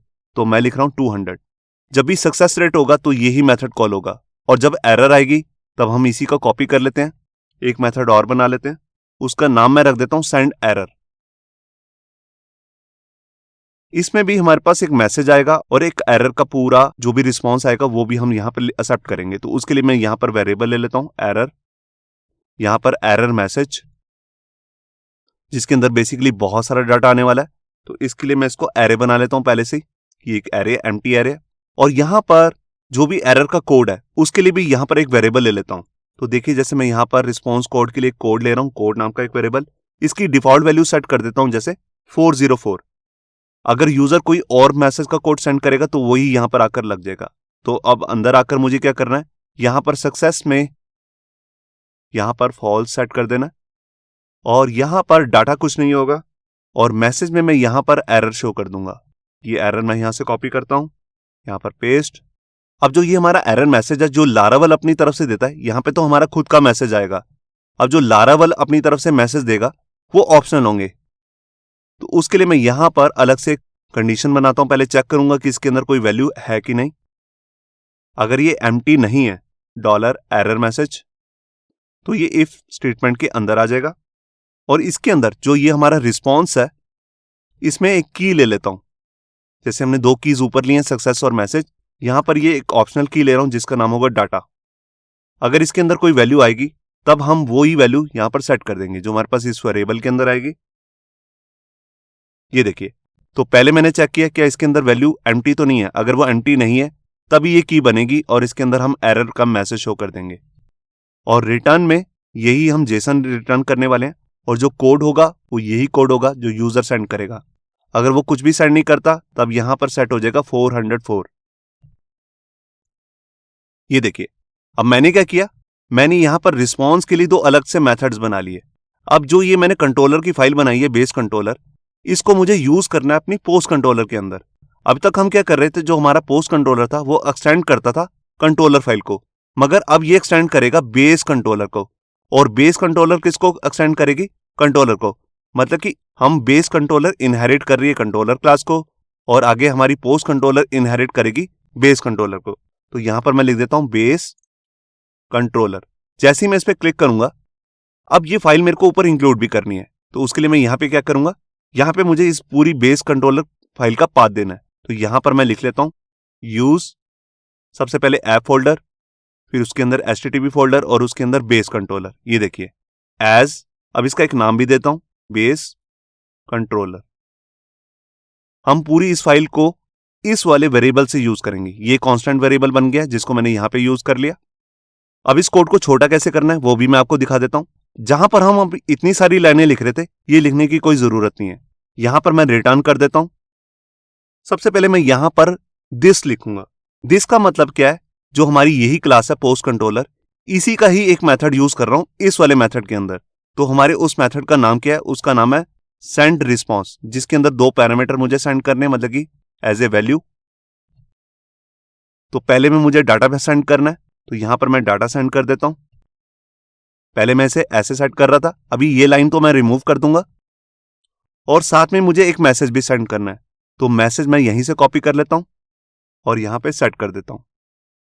ये देखिए, अब ये इतनी सारी लाइनें लिखने की कोई जरूरत नहीं है, इसको मैं रिमूव कर देता हूं। ये स्टेटस अपने आप इसी मेथड से आ जाएगा। मैसेज मैंने यहां पे सेट कर दिया और डाटा मैंने यहां पे सेट कर दिया। बिल्कुल उसी सीक्वेंस में करना है जैसे आपने यहां लिया। मैसेज सेकंड पैरामीटर है और रिजल्ट फर्स्ट पैरामीटर। तो ये मैंने सेट कर दिया। अब इस लाइन को मैं यहां से रिमूव कर देता हूं। ये देखिए कोड कितना सिंपल हो चुका है। अब बिल्कुल यही सक्सेस का कोड मैं यहां से कॉपी करके जहां जहां पर भी सक्सेस लिखा था वहां पर मैं सेट कर देता हूं। ये देखिए यहां पर भी किया था, तो यहां पर ये वाला मैसेज सेट कर देता हूं और ये डाटा मैंने सेंड करना था, यहां से कॉपी करके यहां पे सेट कर देता हूं। ये देखिए, इसको भी मैं रिमूव कर देता हूं। बिल्कुल इसी तरह से यहां पर भी एक सक्सेस का मैसेज है। मैं ऊपर से कोड कॉपी कर लेता हूं, एक सेकेंड। अब यहां पर ये वाला मैसेज मुझे सेंड करना है और यहां पर डाटा, ये वाली लाइंस को मैं रिमूव कर देता हूं। अब इसके बाद हमारे पास यहां पर अपडेट के केस में भी यहां पर सक्सेस मैसेज शो होगा सबसे नीचे। यहां पर देखिए, यहां पर मैं क्या करता हूं, यहां पर भी मैं ये वाला मैसेज कॉपी करके सेट कर लेता हूं और यहां पे पोस्ट ही है, इसको मैं कॉपी कर लेता हूं और लास्ट में आ गया हमारा डिलीट का सक्सेस मैसेज। और ये मैसेज मैंने यहां से कॉपी किया, यहाँ पे सेट, और यहाँ पे आ गया पोस्ट। अब इस कोड को भी मैं रिमूव कर देता हूं। तो आप देख रहे हैं कि हमारा कोड कितना सिंपल हो चुका है। ये रिस्पॉन्स जो है वो जेसन का ही रिस्पॉन्स है। यहां से मैंने रिमूव नहीं किया, इसको भी मैं रिमूव कर देता हूं।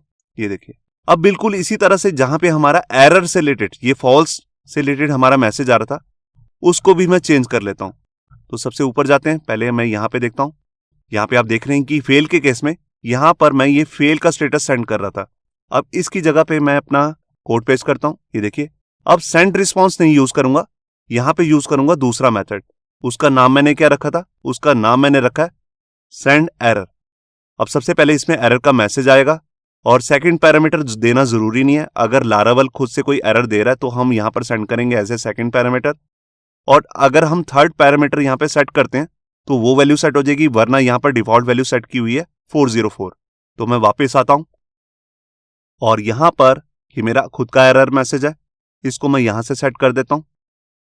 ये देखिए, और सेकंड पैरामीटर में जो ये लारावल अपनी तरफ से एरर मैंने यहां पे शो किए हैं, जो लारावल देगा उसको यहां से कॉपी करके मैं यहां पर सेट कर देता हूं। ये देखिए, तो इस कोड की अब कोई जरूरत नहीं है, इसको मैं हटा देता हूं और इस पूरे कोड को मैं कॉपी कर लेता हूं।